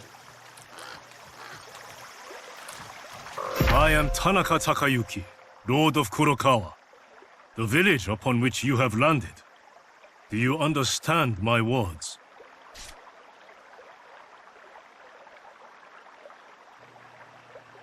I do. Not fully fluent, but hopefully enough to get the gist. Good. I understand you well enough. Yeah, crazy how we both seem to have no real trouble communicating. Also, freaking Antje and Pete over there, angry that we can communicate with the locals. They need to add a bit more nuance, I think, to those various reputation gains and losses, because otherwise the two of them just come across as, like, cartoonishly contrarian. Though I will also say, based on my previous experience, it's not insurmountable. You can generally gain enough with them in other ways, through personal quests and one-on-one conversations and such, that it does kind of balance out. In my early test run, I actually kind of waffled back and forth trying to keep them appeased, you know, worried that we'd lose our one dedicated group rogue. But that actually ended up pissing off Tanaka. And which of you is the leader of your crew? I suppose that would be me.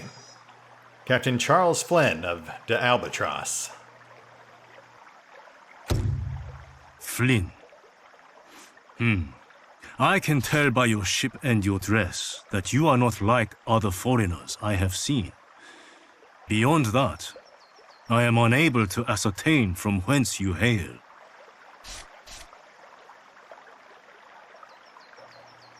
Well, we sailed out of the Netherlands, but we're here on behalf of England. Those names mean little to me. Yeah, that's fair. For what purposes have you landed upon my shores?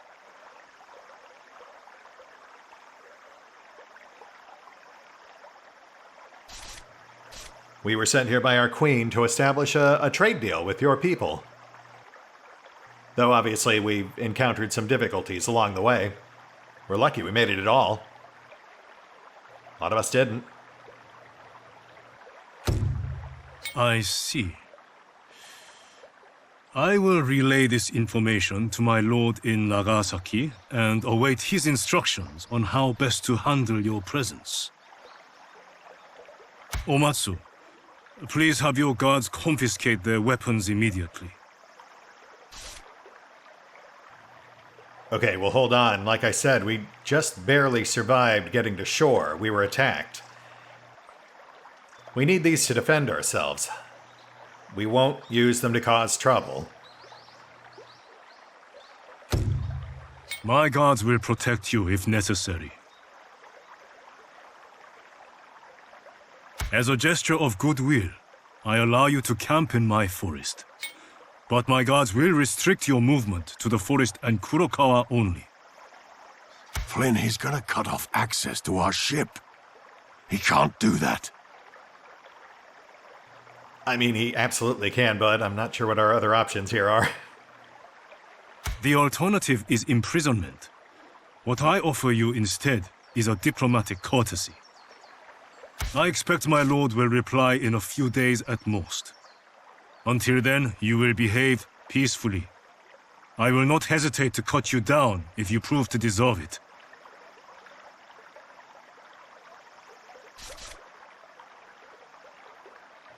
You know what? That's fair. And you've been very generous thus far, but you have to understand, we're currently starving. Is there anywhere we could at least get some food? I can tell you have many questions. I will be entertaining none of them at present. You are an unknown force, and I do not know your relationship with our allies. Until my lord instructs me, I will not risk passing on information you should not have.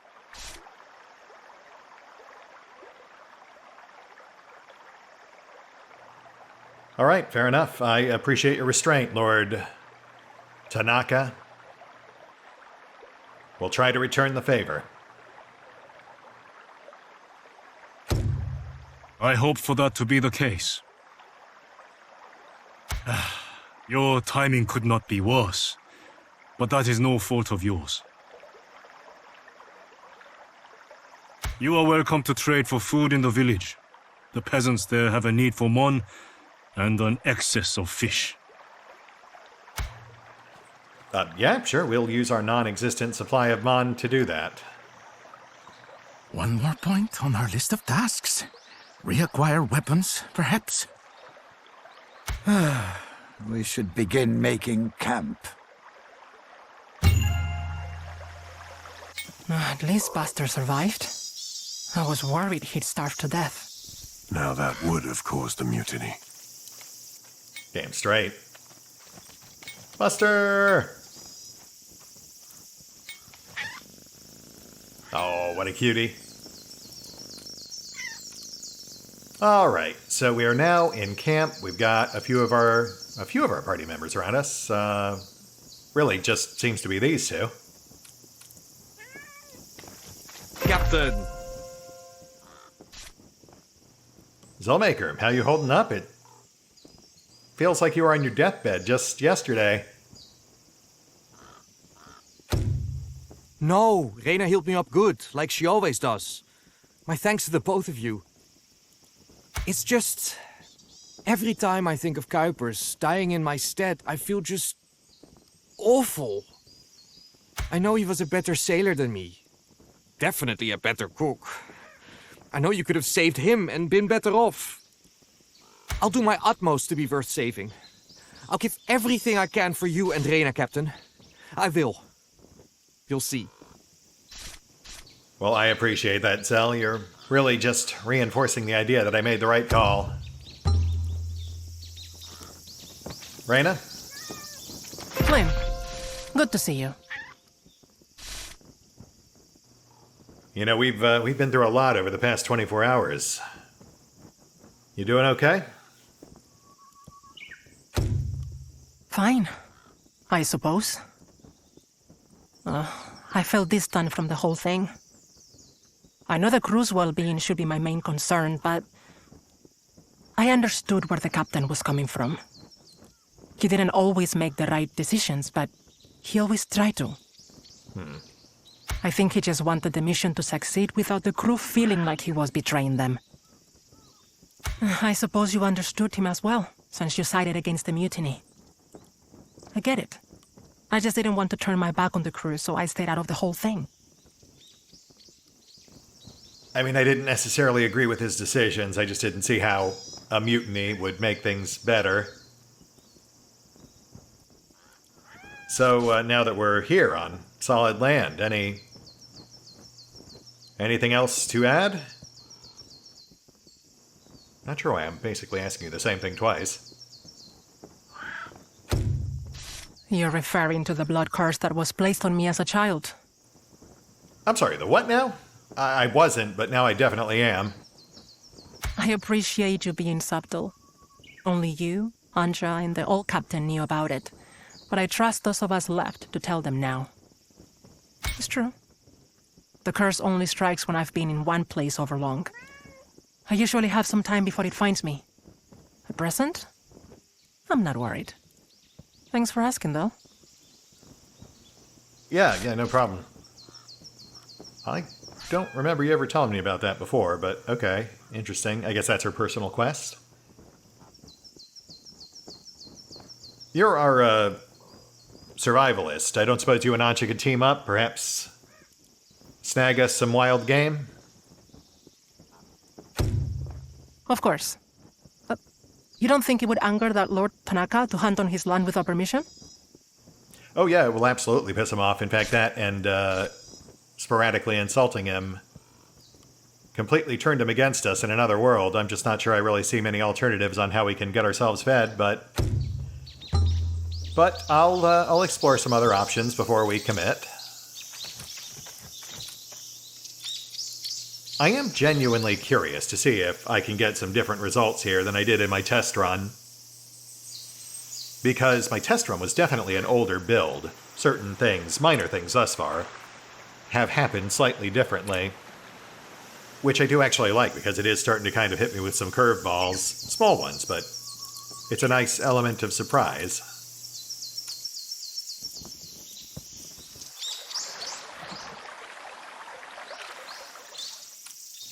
How about you? You got anything new for me? Foreigner?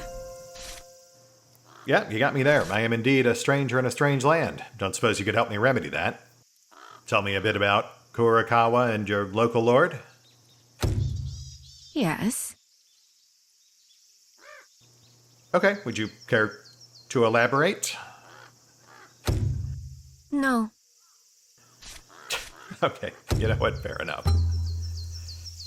Alright, well, I am going to go into your town now, I suppose, and start exploring some options. In my test run, I immediately told them to go hunting for wild game, which actually disabled like half of our options, so I am curious to see how those might play out. Sir? Now that's a fine ship you have there. Shame you're kept away from her. Hope you safeguarded any valuables you left behind. Uh-huh.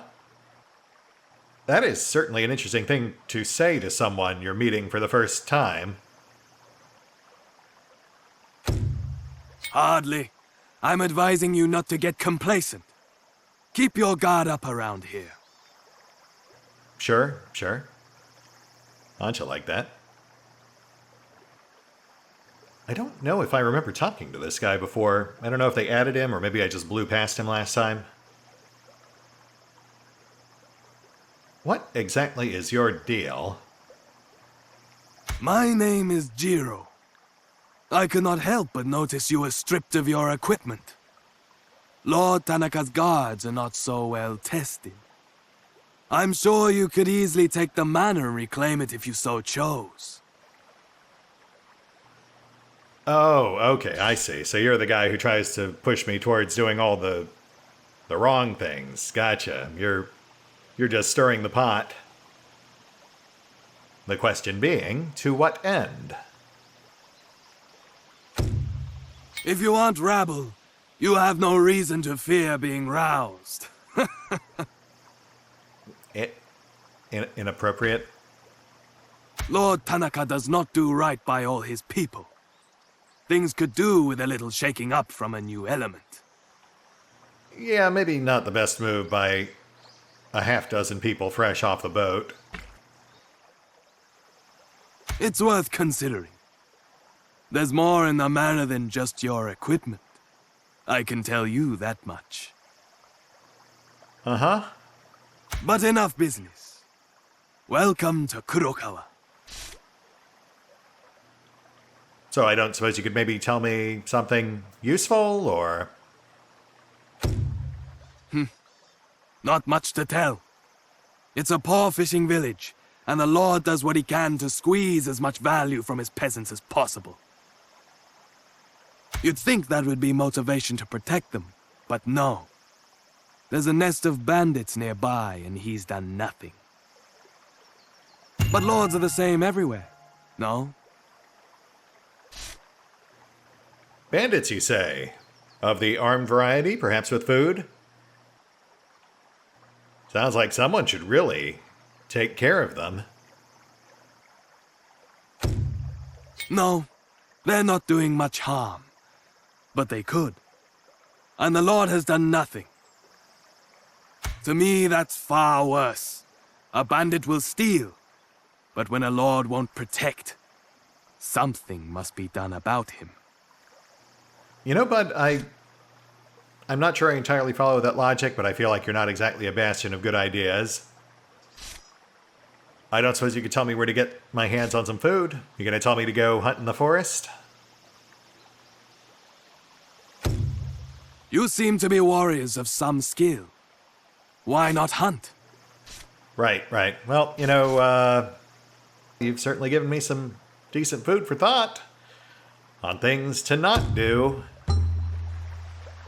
And I do think I actually do remember who that guy is, but I don't think I met him here when I was doing my test run.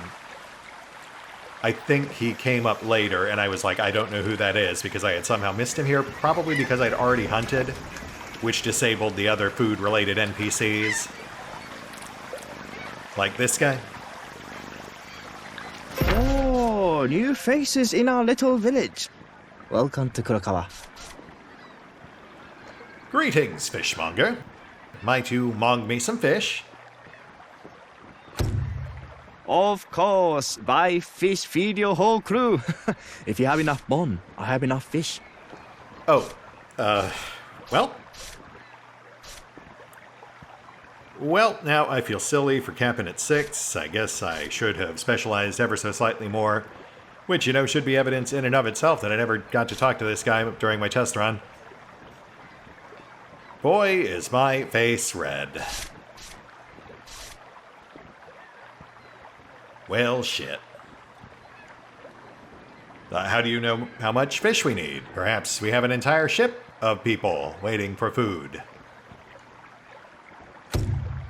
I have eyes.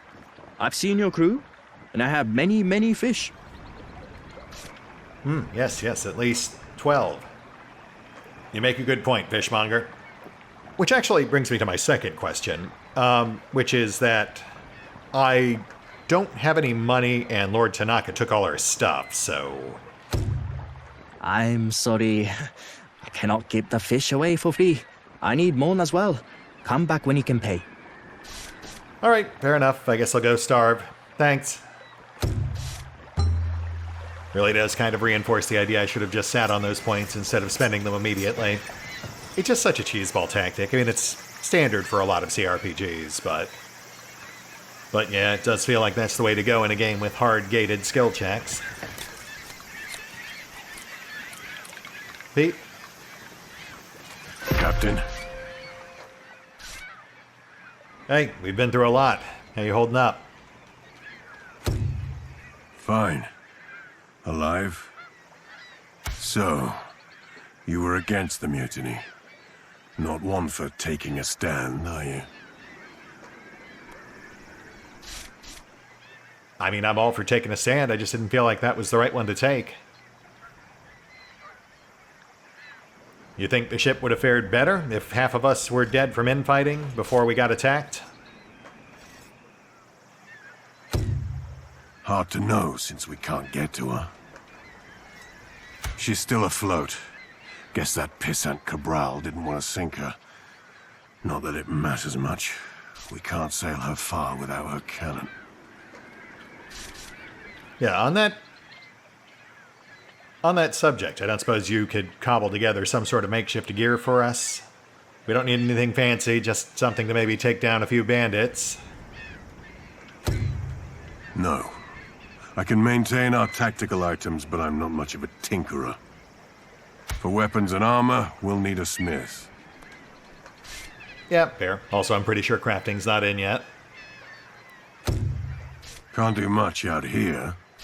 Gonna need somewhere to set out my tools. Right.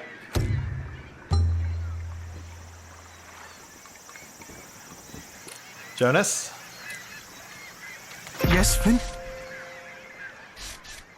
Hey, kid. Sorry about your uncle. How you holding up? Better now. I was rather shaken in the moment, if I might be honest. I just kept imagining that his last thoughts were of how much his crew hated him.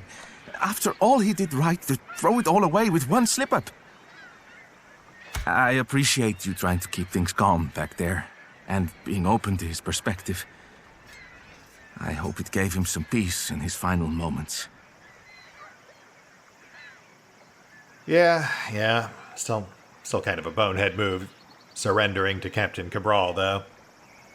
But I can't really begrudge someone what they do out of desperation. So, about what you said regarding our mission. Yes? I think you're right. I think we do need to see it through. Otherwise, all the sacrifices we made just to get this far were for naught. That aside, Ancha's idea to somehow just sail back to England, not really ideal. Of course. And isn't the royal pardon your queen dangles over your head contingent on the success of this mission? I imagine that must be a rather strong motivation as well. I mean, yeah, sure. I guess there is technically also that. Though, if I were to settle down here and just live my life in the Japans, I really don't think they'd come after me. No, smartass. I spent the last 2 years trying to help the ambassador see this mission through, regardless of how I might have gotten roped into this in the first place. The ambassador was a good man. He was my friend. Is it really so strange that I might want to see his dying wish through? As you say. You don't really have any friends, do you? All right, Jonas, you just keep sitting there being useless. I'm going to go see if I can save all our lives.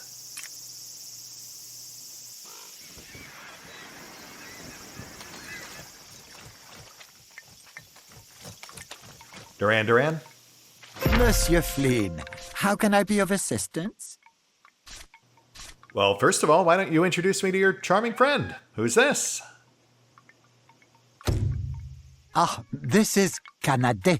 We're having a lovely time exchanging information on our respective cultures.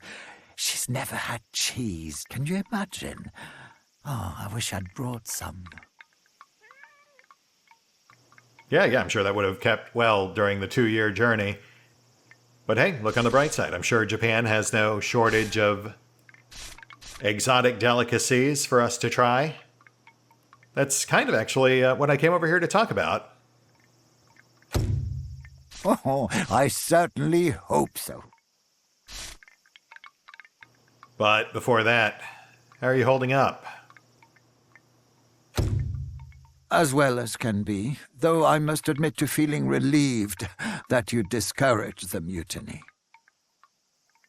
It indicates a care for those under your direction and a hesitancy to risk their lives if it isn't utterly necessary. I find myself further convinced that you are indeed the best choice for captain. While we're on the subject, I'm aware I've shown I have little taste for combat, but know that should you require it, I will do my best to fight for you. So long as you bear in mind my preference for peace whenever possible. Nah, you're fine sitting on the sidelines, bud. But you did have your own reasons for traveling to Japan, did you not? Aside from just our royal decree? Good memory, I do. I came here to check on a friend of mine. Another Franciscan, Brother Garcia. He was sent here with a few other missionaries some years ago. He stopped writing suddenly. It's unlike him. I can't seem to contact anyone he was traveling with, and I just want to make sure he's all right. Yeah. I'm sure he's fine. We'll keep an eye out.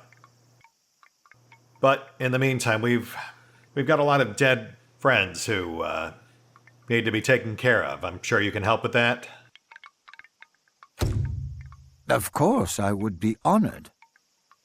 Great. So... Though, perhaps it would be best if we provided for the living first. Some food would do our people good. You know what? Fair. I will get that taken care of, and then we'll worry about the rest. Gotcha. What are you doing over there? I am going to guess that you're there to give me another option on how to get food. Stealing it from the locals, perhaps? Again, because I immediately, during my test run, had Reyna and Ancha just go out hunting. This is new. Which does make sense, because yeah, that's very clearly a stealth area. Captain! Ancha? Crazy day, huh? How you holding up? Fine. I don't feel guilty, if that's what you're asking. Are you entirely sure about that? Because that's not how it looks from my end. I didn't mean to start everything. To rile everyone up. I just wanted Pete to know he wasn't miscounting the water. He was so... I've just never seen him like that. Then I figured it was the captain, and I was furious. I just wanted to just... Now I just keep thinking, would Stormfohol have seen that ship earlier if I hadn't stirred everything up? Would we have had more time to prepare? Why didn't I just wait? I mean, look, I'm not going to say what happened was great. And it's entirely too easy to beat yourself up trying to wonder what might have been. But it's like Pete said, the things that happened will have always happened. You can't change the past, you can just adapt moving forward. But for what it's worth, I don't think it was entirely your fault. If not me, then who? All of us? None of us? Every one of us played some role in getting us to where we are now. We all probably could have made better decisions, but... no point in lamenting that now. We just learn from it and we move on. That's just life. Yeah. Maybe. Thanks, Flynn. Yeah, no problem. Though I've got to say, you still sound pretty uncertain. What are you still on the fence about? Fine-looking chest in the building up there in the back. If we're in need of local currency, I have a feeling we could acquire some here. And by acquire, I mean steal, in case that wasn't clear. Thanks, yeah, I was about to ask. No problem, Captain. Yeah, so we're not doing that. We're not robbing the locals. We're, in fact, doing the exact opposite, and maybe robbing the folks who rob the locals. Which in my test run, I actually learned from Kanata over here, so yeah, I don't think I ever talked to Jiro. My first time through.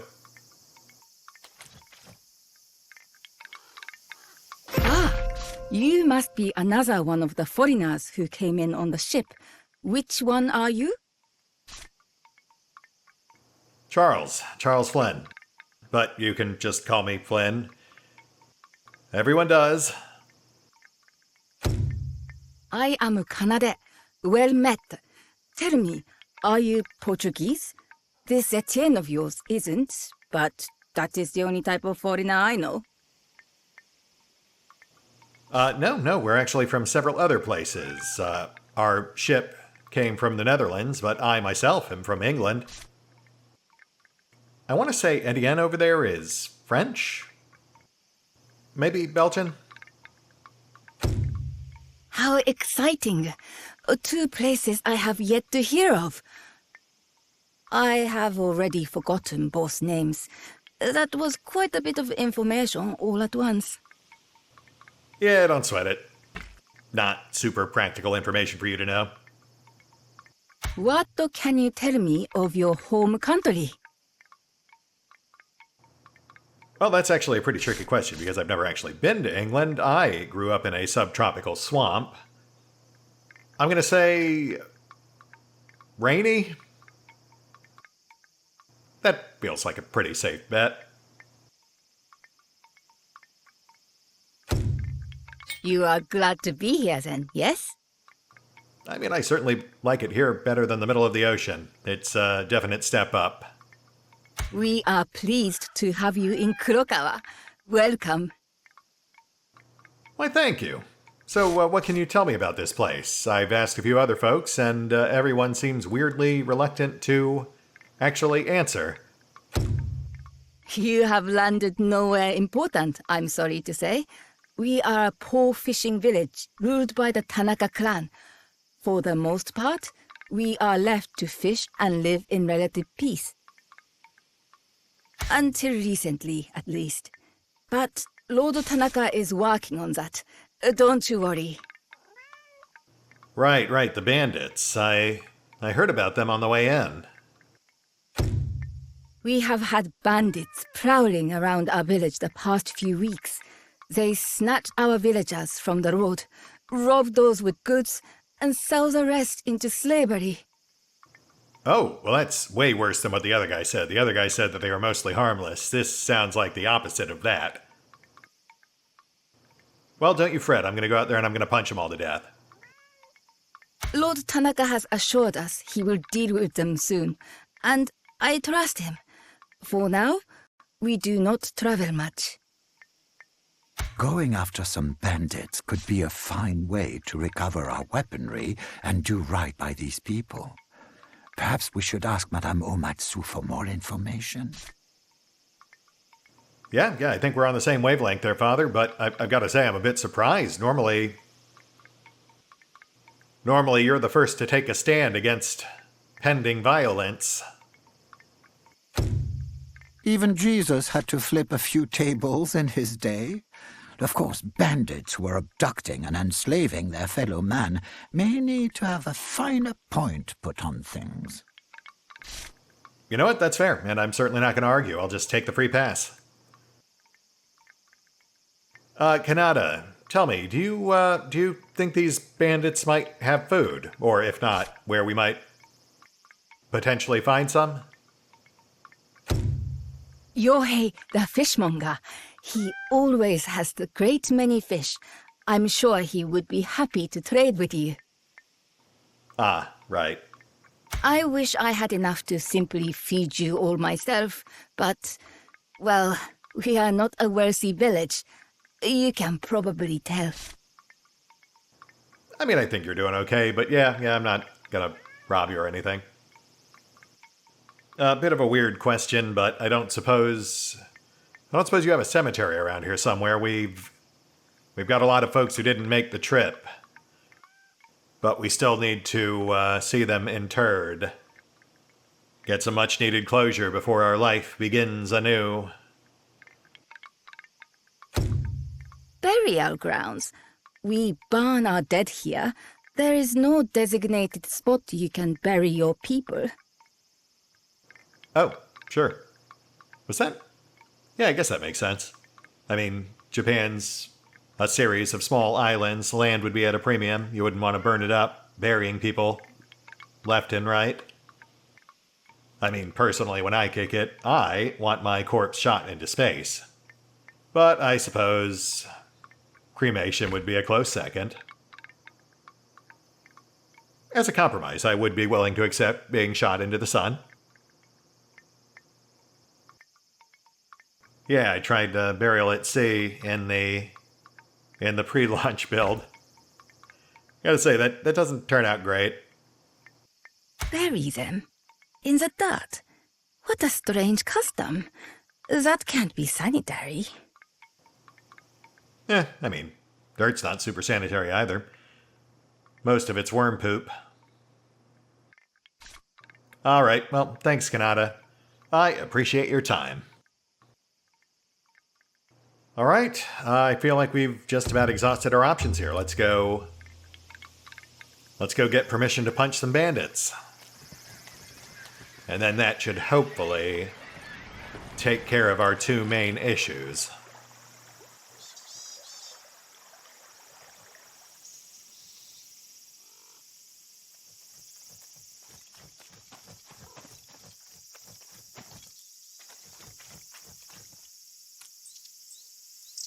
Foreigner?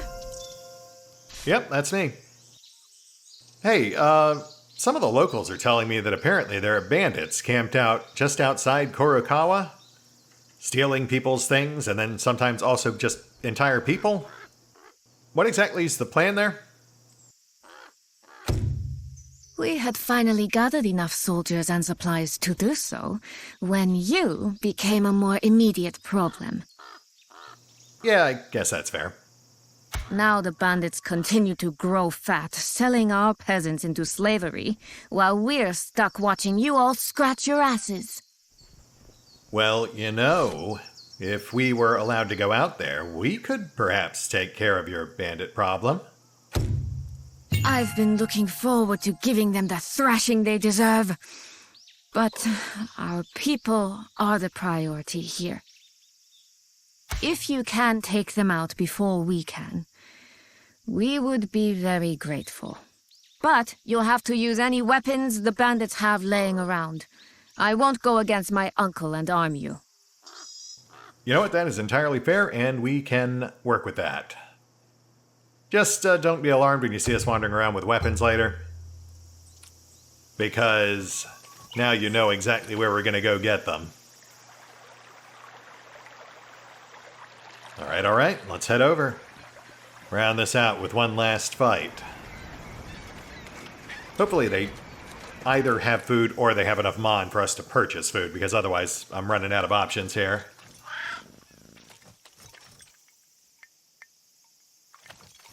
We might have to steal from the locals, or poach. Neither of which is really ideal.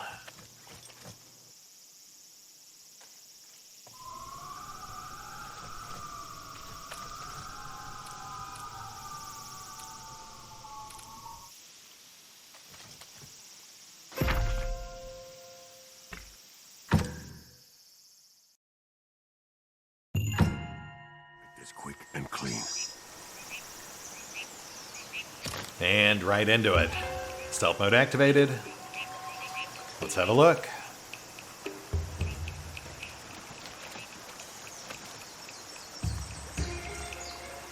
Two ahead. Sure, I'm glad we have X-ray vision. Though, to be fair, they are paper walls. Are they paper? I guess I never really thought about it. The bandits must be in there, along with their weapons. We'll have to go around. Clear path off right.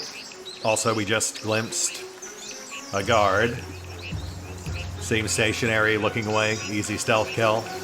Looks like only two of them ahead. We can take them both, without alerting the rest. Oh yeah, there is another one. Good looking out. Seems like the other one is wandering, so we'll wait for him to walk away. Go, go, go. Suspicious. You're right, that was suspicious. Oh, shit. Go. Get ready! We're under attack! Well, shoot. That's fine. Still gonna pummel you to death. Kinda panicked when he started seeing us through the bush.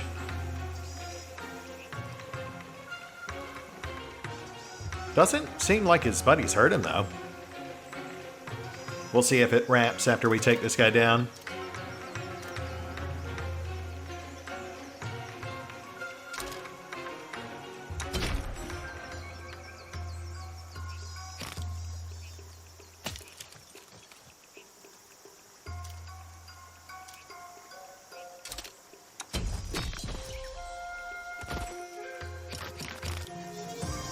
Easy. Let's get ourselves armed. Graceful Katana, that'll go to Anja. And Accurate Tanagashima, which of course will go to Reyna. Also some other miscellaneous crafting goods completely useless in the current build.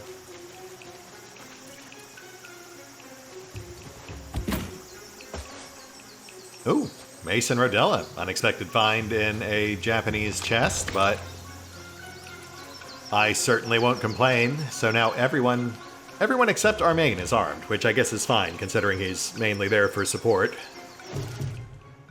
And the fact that punches are crazy devastating. You know, some games really underplay the CQC, but my goodness. Expedition Samurai is not one of them. We do have some slightly different abilities here since this is a different subtype of long gun. But honestly, it's got Overwatch stance, so I feel like that's actually better than the one we had. Hey guys. I would prefer to have a bow for Anja since that's what she's built for, but this'll do in a pinch. Once we take down the last few, we should have a full spread. Which will be easier now that we have a gun. 2 inside, stationary. 2 out back, 1 roaming. I've never seen a lock like this. I can't pick it. We'll have to smash through it. Be ready to fight. Cute, so we'll have to fight. Did I imagine that? Weird things going on today. You know what? I do actually like that. Otherwise, I would have just stealth killed them all. Knock, knock. Shoot the lantern.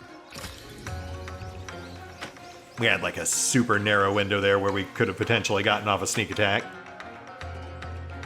But I think we're good.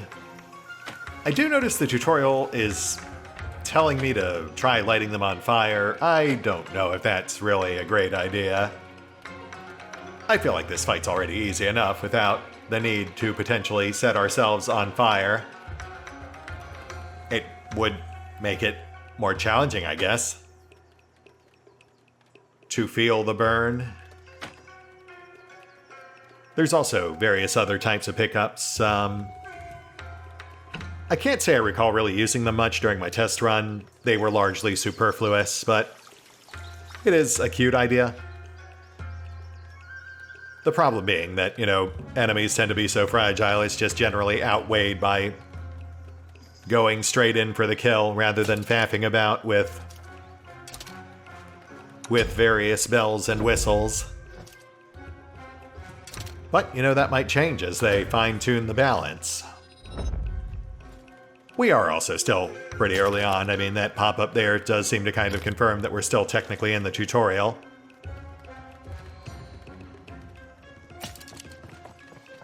Anja moves in for the kill. That should already easily be more than enough, but let's see if we can pull a flank just to be safe.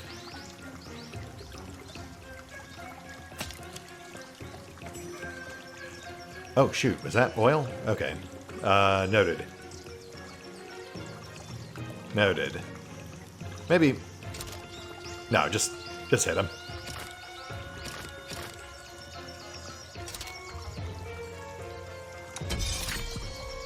Nice. Target out, which replenishes 1 AP, but let's go ahead and bonk this guy.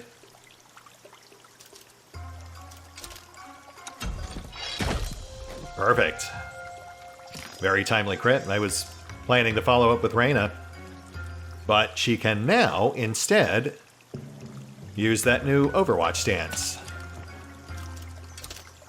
We'll also position the rest of our guys to bushwhack. Pete up front, ready to intercept.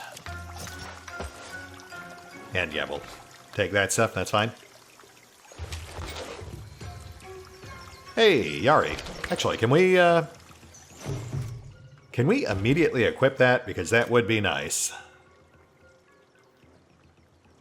Nope, your equipment's locked during combat. Fair enough. We'll push you up here. We want to make sure they have to move adjacent to get through that door. Then Reyna sets. And with any luck, the fight's pretty much over. This should kill the first guy through the door, after which the other one should push through and get caught on Pete. Unless he hangs back, because I am now seeing that he has a range weapon.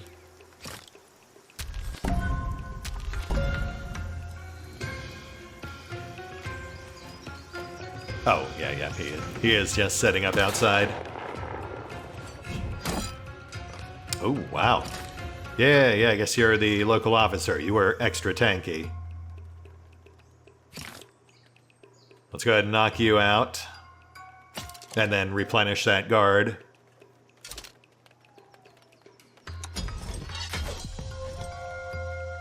Target out. One left. Pasata Soto.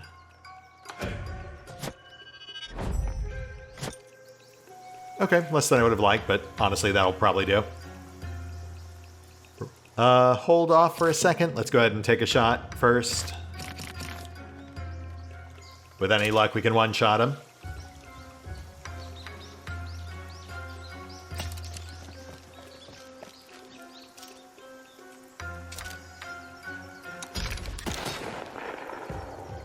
Oh, okay. Okay. I mean, you're still gonna die, but you are making us put in a little extra work. That's that difficulty bump. Really, we're just gonna dogpile on top of him. And then once he tries to run, he'll get AOO'd to death.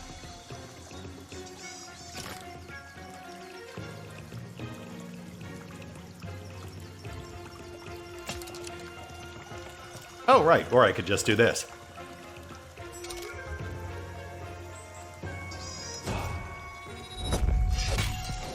And we're good. Let's grab our loot. Still need a bow for Antja.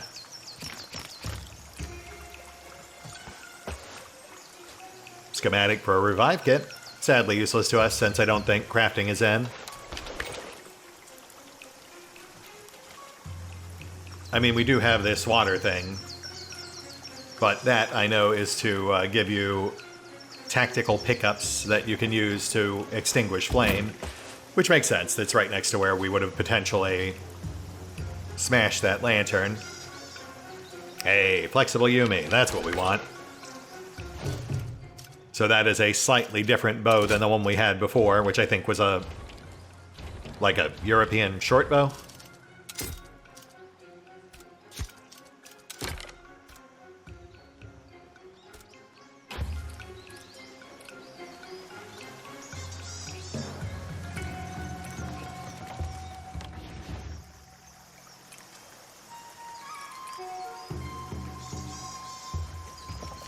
I'm not seeing any food, but let's poke around out back.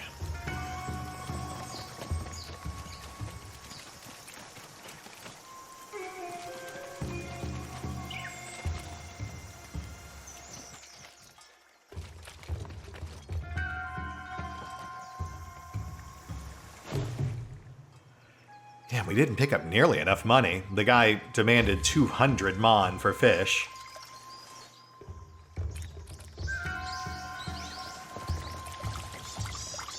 What are we supposed to do? We've got weapons, but we have no food.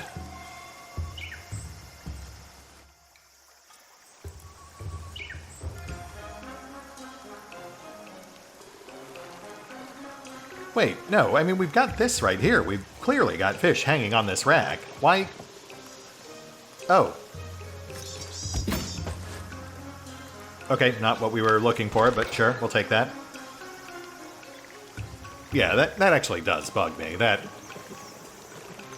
is something they need to address. They either need to make that pick-upable so that we can just get food there, or they just need to replace that prop with something that does not have a bunch of clearly visible fish on it. Or at least tell me they're rotten. Or otherwise inedible, give me some reason why I can't take those to stave off starvation. But, alright. Yeah, at this point, I do feel like we have completely exhausted all of our options.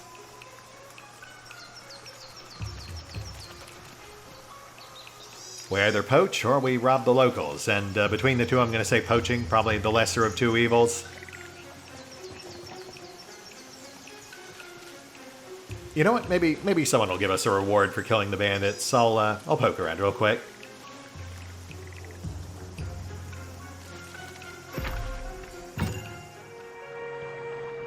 Hey, I don't have enough mon, but I did take care of your bandit problem. I'm sorry. No fish then. Okay, I tried. Poaching it is. Unless...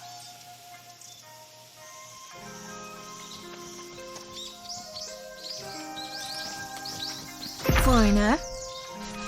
So hey, we killed those bandits. You did? With just your small group and no weapons? Yeah, it really feels like you guys were overcomplicating things. But yes, we wanted to show that we are both too dangerous to cross, but also good allies, and this seemed like a good way to do both. I won't disagree with you there. Very impressive. Acha, Pete, what's... Come on, really? Thank you. My uncle will hear of this.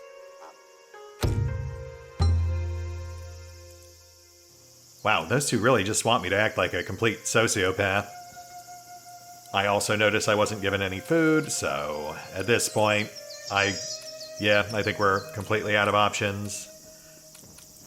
Let me just do one more quick pass. Nope. Hey, on second thought, why don't you and Ancha go ahead and see what you can rustle up as far as food goes? It's either that or rob the locals, which would feel kind of counterintuitive after also saving them from being robbed. Of course. You don't think it would anger that Lord Tanaka to hunt on his land without permission? I mean, it absolutely will, but we'll just have to hope it's on more of like a sliding scale as opposed to binary. By my count, this should be the only thing we're doing that might piss him off. Fingers crossed. Sounds good to me. I'll grab Anja.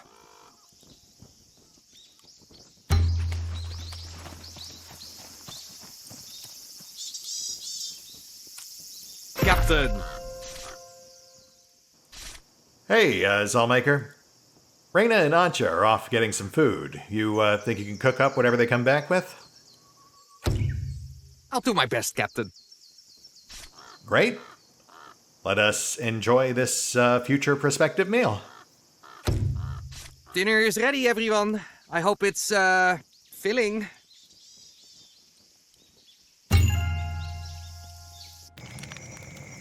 I'm sorry, everyone. I know I'm not Kuipers, but I try to give you nourishment. Oh, it's definitely food, Soulmaker. That's all we need. Definitely food? Probably food. Finally. A hot meal after months of hardtack and grog. I almost feel human again. Oh, more than human. God is in this meal. What is it with you Catholics and eating Christ? Why, it's respectful. Like finishing a meal to show you appreciated it. If you don't finish your Eucharist, does God get insulted? I would. Yeah, If you ate me and didn't finish, I'd be pretty upset. Phrasing?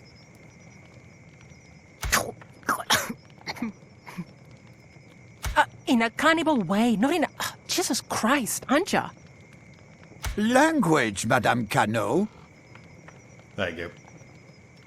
Oh, sorry, Father. Oh. It's fine. It's good. It's been a while since we've gotten to do this together. I mean, first time in my memory, but... Done what? Eaten? Yeah, no shit, Flynn. You two are such assholes. Oh, you love it.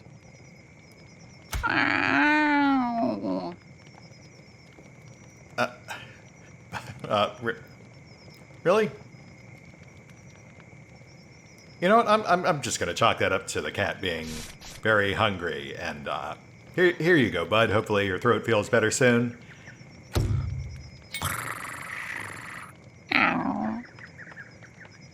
Really? I mean, you used actual cat sounds for most of the other cats. What?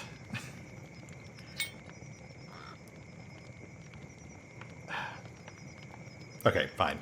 You know what? It's fine. Generally speaking, the voice acting has been passable thus far. I've generally enjoyed it. I don't want to nitpick, but that was not a cat. That was a man pretending to be a cat. That was like me pretending to be a cat, which I think we can all agree probably pretty uncomfortable for everyone involved. I'm just saying, maybe go get some royalty-free cat sounds that you already clearly had for the other cats.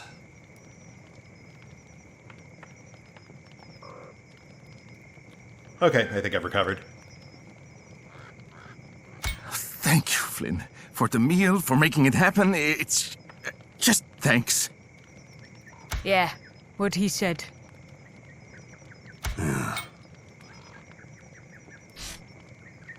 You're very welcome, Johan, and I'm glad that you found a way to say something without immediately putting your foot in your mouth. All right, you bunch of softies. Finish up. Let's get some rest. Still got plenty on our plate.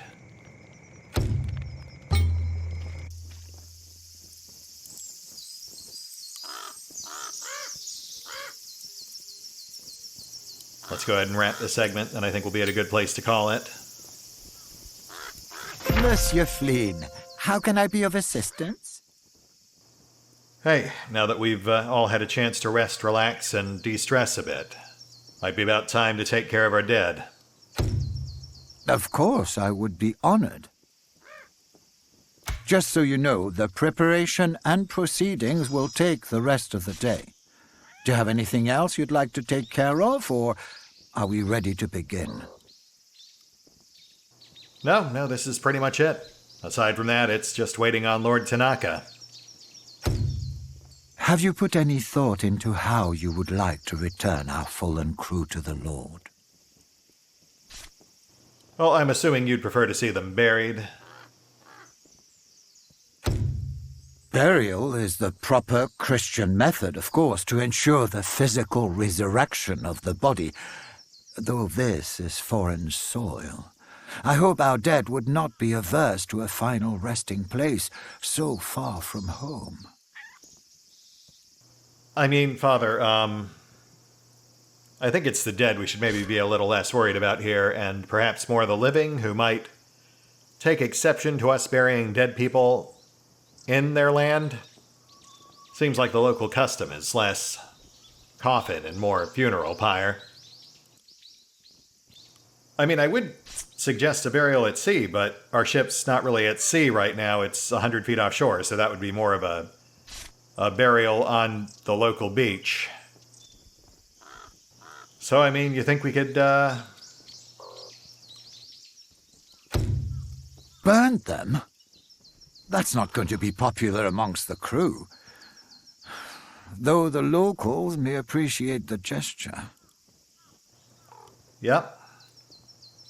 I see you are walking a diplomat's tightrope. Far be it from me to make your job harder. We shall ready a pyre. Oh, okay. That was easier than I thought. I really figured I'd need persuasion. Allow me to speak with the guard captain about collecting the bodies from the Albatross. I found few who would deny an old man much, if he is appropriately pitiable. Yeah, nobody liked that. But what's done is done. Hopefully it's all worth it in the end.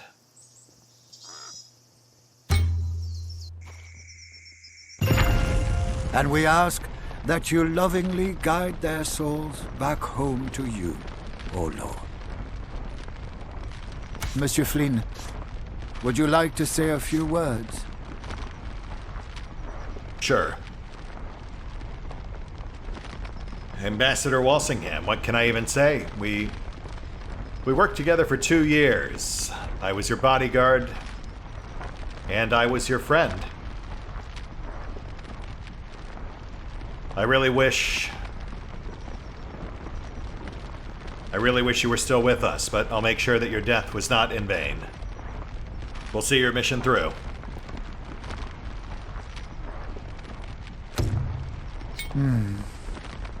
Hey, there we go. Starting to offset all those negatives, and all we needed was a funeral.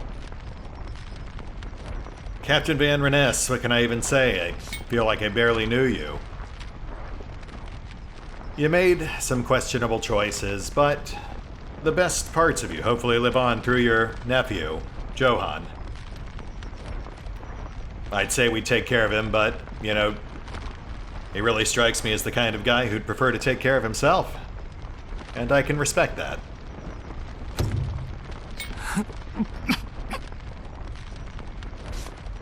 Clausen, what can I even say, man?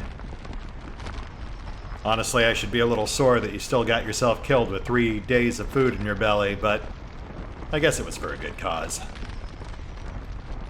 I suppose we can call it even. No harm, no foul. Best of luck wherever you're headed from here. And at least you're not going on an empty stomach.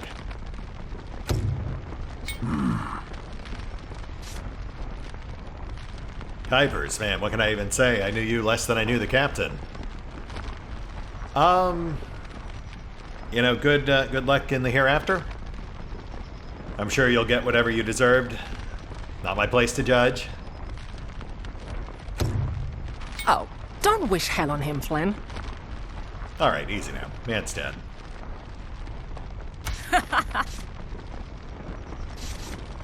And the rest of you. Brower, Stormvogel, Visor, Brokeman. I vaguely remember seeing some of your names. Stormvogel was the lookout. You all gave your lives to keep the Albatross safe. Bit of an extreme way to escape paying your debts, but, you know, certainly seems effective. They can't escape me. I'll collect my dues in hell. Or purgatory.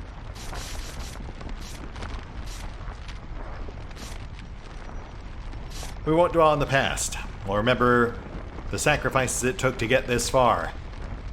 And we'll honor what they gave.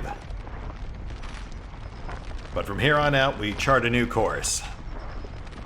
Thanks to them.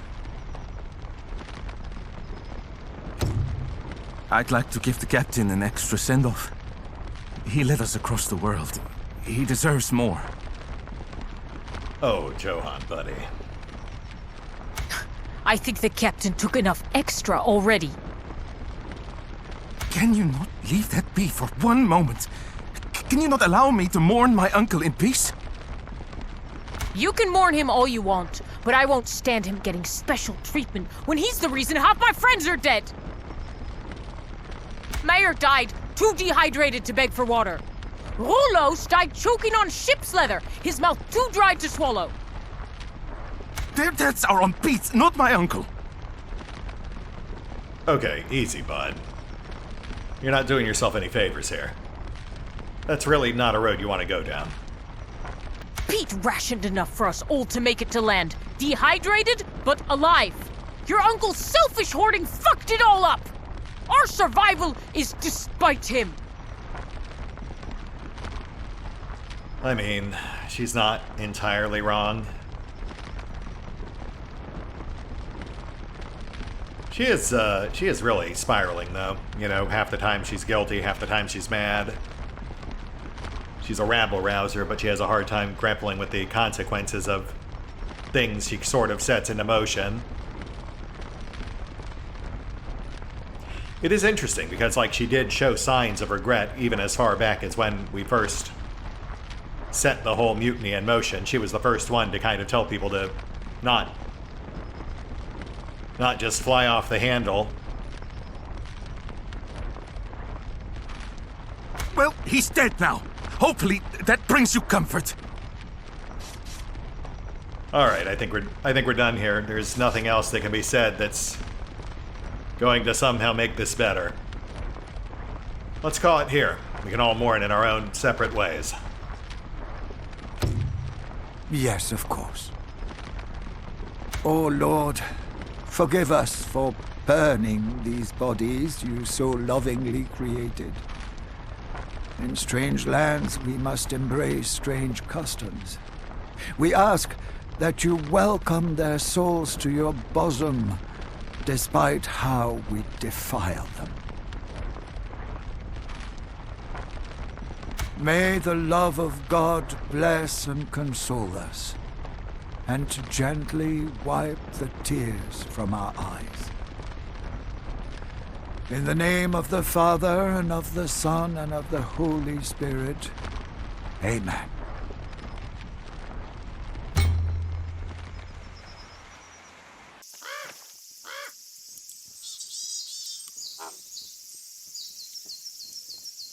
Here they are, Judge Commander. The foreigners I wrote about to my lord. Thank you, Lord Tanaka. It is clear from their ragged look and frenzied eyes that they are heathens and indeed fall under Jesuit jurisdiction. I am Gonzalo de Almeida, Judge Commander of the Jesuit Order. I will be escorting you to Nagasaki, where you will be tried in a Jesuit court and hung for piracy, amongst your myriad other crimes. Hey, I know that cleanliness is next to godliness, but I feel like you might be taking it a bit far. We were lost at sea and attacked just offshore. That has nothing to do with our religious beliefs. If the Lord saw fit to deal you hardship and strife, then surely you deserved it. Oh yeah? You still gonna think that when I'm stabbing you in the face? Certainly don't hope you change your tune when it's you who's feeling that hardship. But to clarify, we're here on a diplomatic mission from the Queen herself. We have the letter to prove it. Meaningless paper from a heathen queen. I have spoken to Captain Cabral. I know enough of you. Yep, that tracks. And trust me when I say he is going to be very disappointed to discover you yet live. With all due respect, Judge Commander, I think it would be best if I escort the captain and his crew to Nagasaki. His actions in my village have painted an entirely different picture of his character. I believe you to be unfairly biased against him. Oh, okay, here we go. So, sliding scale it is. He didn't hold the poaching against us. That is good to know. Yeah, back in my test run, he just handed us over and made it clear we weren't welcome to come back. Your lord sent me to collect the heathens. They are under my jurisdiction. If you think I am biased, you can take it up with your lord after I've left with my quarry. I do not summon my opinion of the foreigners from thin air, as you seem to. Since arriving on my shore, they have impressed me greatly. They risked their lives to protect my village from a recent bandit threat. They showed great deference to our culture in burning the bodies of their dead, something I know to be against their own religious preferences. And they showed great humanity in feeding their pet cat from their own bowl, despite their starvation. Something my niece and I were both rather touched by. Hey, Tanaka, buddy. You know what? I might have been a bit harsh with you before. You're a stand-up guy. These heathens display basic etiquette, and you would forgive them their crimes of piracy? Of course not. I simply believe that my lord does not have the full picture of these people, and I would provide him with another perspective. What the You foolish, impudent! You have let these puppets of Satan cover your eyes with wool. They have charmed you with...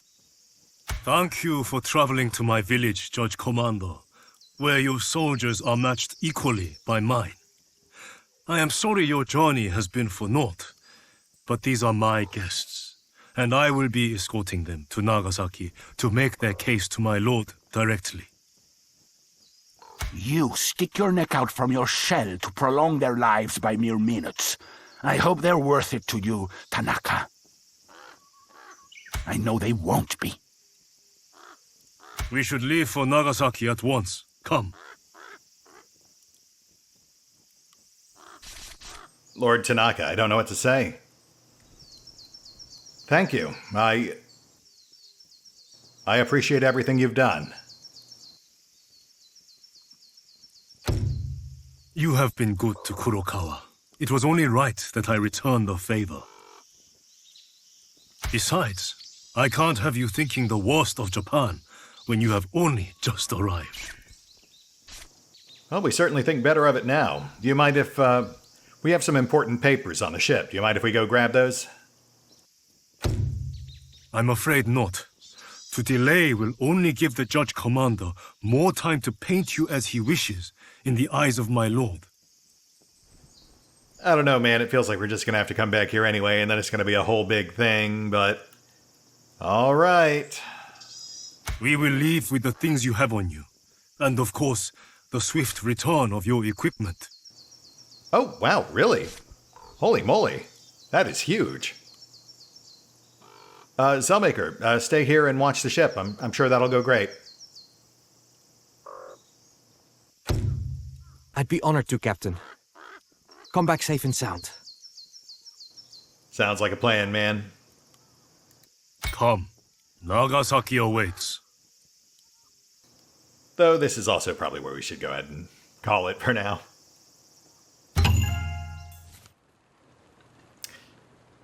There we go. Yeah, so that is the current early access build for Expedition Samurai. Ran a bit long there. I only intended to play for about an hour, but then I realized once we got that far in that would not even get us to the actual samurai part.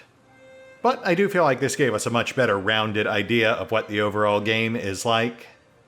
As I said earlier, it's definitely a bit different from the previous installations. They have more or less completely streamlined the survival elements of the game out, largely refocusing on more of a narrative-driven story, one that is fairly linear overall, but gives you key choice and consequence points throughout. As we saw a couple of times there, who we saved in the infirmary, how our relationships developed with our various companions, and the biggest one, of course, being how things ended up unfolding with Lord Tanaka, who is definitely a lot less happy with me in my test run on an earlier, even more unfinished build. There, he just punted us over to the Judge Commander and kept all of our gear. So in this case, it really did pay to be nice, though I suppose in theory we'd still also get our gear if we had raided his mansion. So, you know, there is that. I guess sometimes it also pays to do crimes. Which is fair. You do want to encourage varied playstyles. That said, overall, not entirely what I was expecting from an Expeditions game. I was expecting a slightly grittier, more granular survival CRPG. But that doesn't mean I don't like what we've got. I did enjoy it. I mean, as evidenced by the fact that I've been playing it for 2.5 hours now. And I'm entirely happy to come back and play more if people want to see it. There are some things that I took issue with, which I mentioned as we encountered them. But honestly, a lot of that really boils down to personal preference. Individual mileage will vary. We all have our personal, ideal CRPGs. For me in particular, I feel like there's room for improvement, but I still really enjoyed what is there. I will admit, some of the real-world stuff does make me a bit squeamish, but that's just my customer service instincts kicking in, as disused and atrophied as they may be. That is perhaps the one thing that makes me kind of leery about the game, just the fact that it involves real-world religions. But it's also depicted through a pseudo-historical lens. That does get a bit tricky because, as I said earlier, this isn't a completely historically accurate game, it's anachronistic. Inspired by history, but it's not necessarily a one-to-one emulation. Some people will be okay with that, other people absolutely will not. And I certainly get both. I'm kind of straddling that line myself. That said, really enjoyed it. Was a bit easy, but, you know, we're still in early access. I'm sure they'll balance that out a bit. And now that I've shared my thoughts, love to hear what you guys might think, so feel free to let me know in the comments down below. And hey, while you're at it, let me know if you might like to see me do more. The current early access build is only like 10, maybe 12 hours long. Or we could hold off, potentially revisit it once the actual full game is launched. I believe they've got that slated for sometime next year. Either way, feel free to share your thoughts in the comments down below, and who knows? If there's enough demand, perhaps I'll see you then.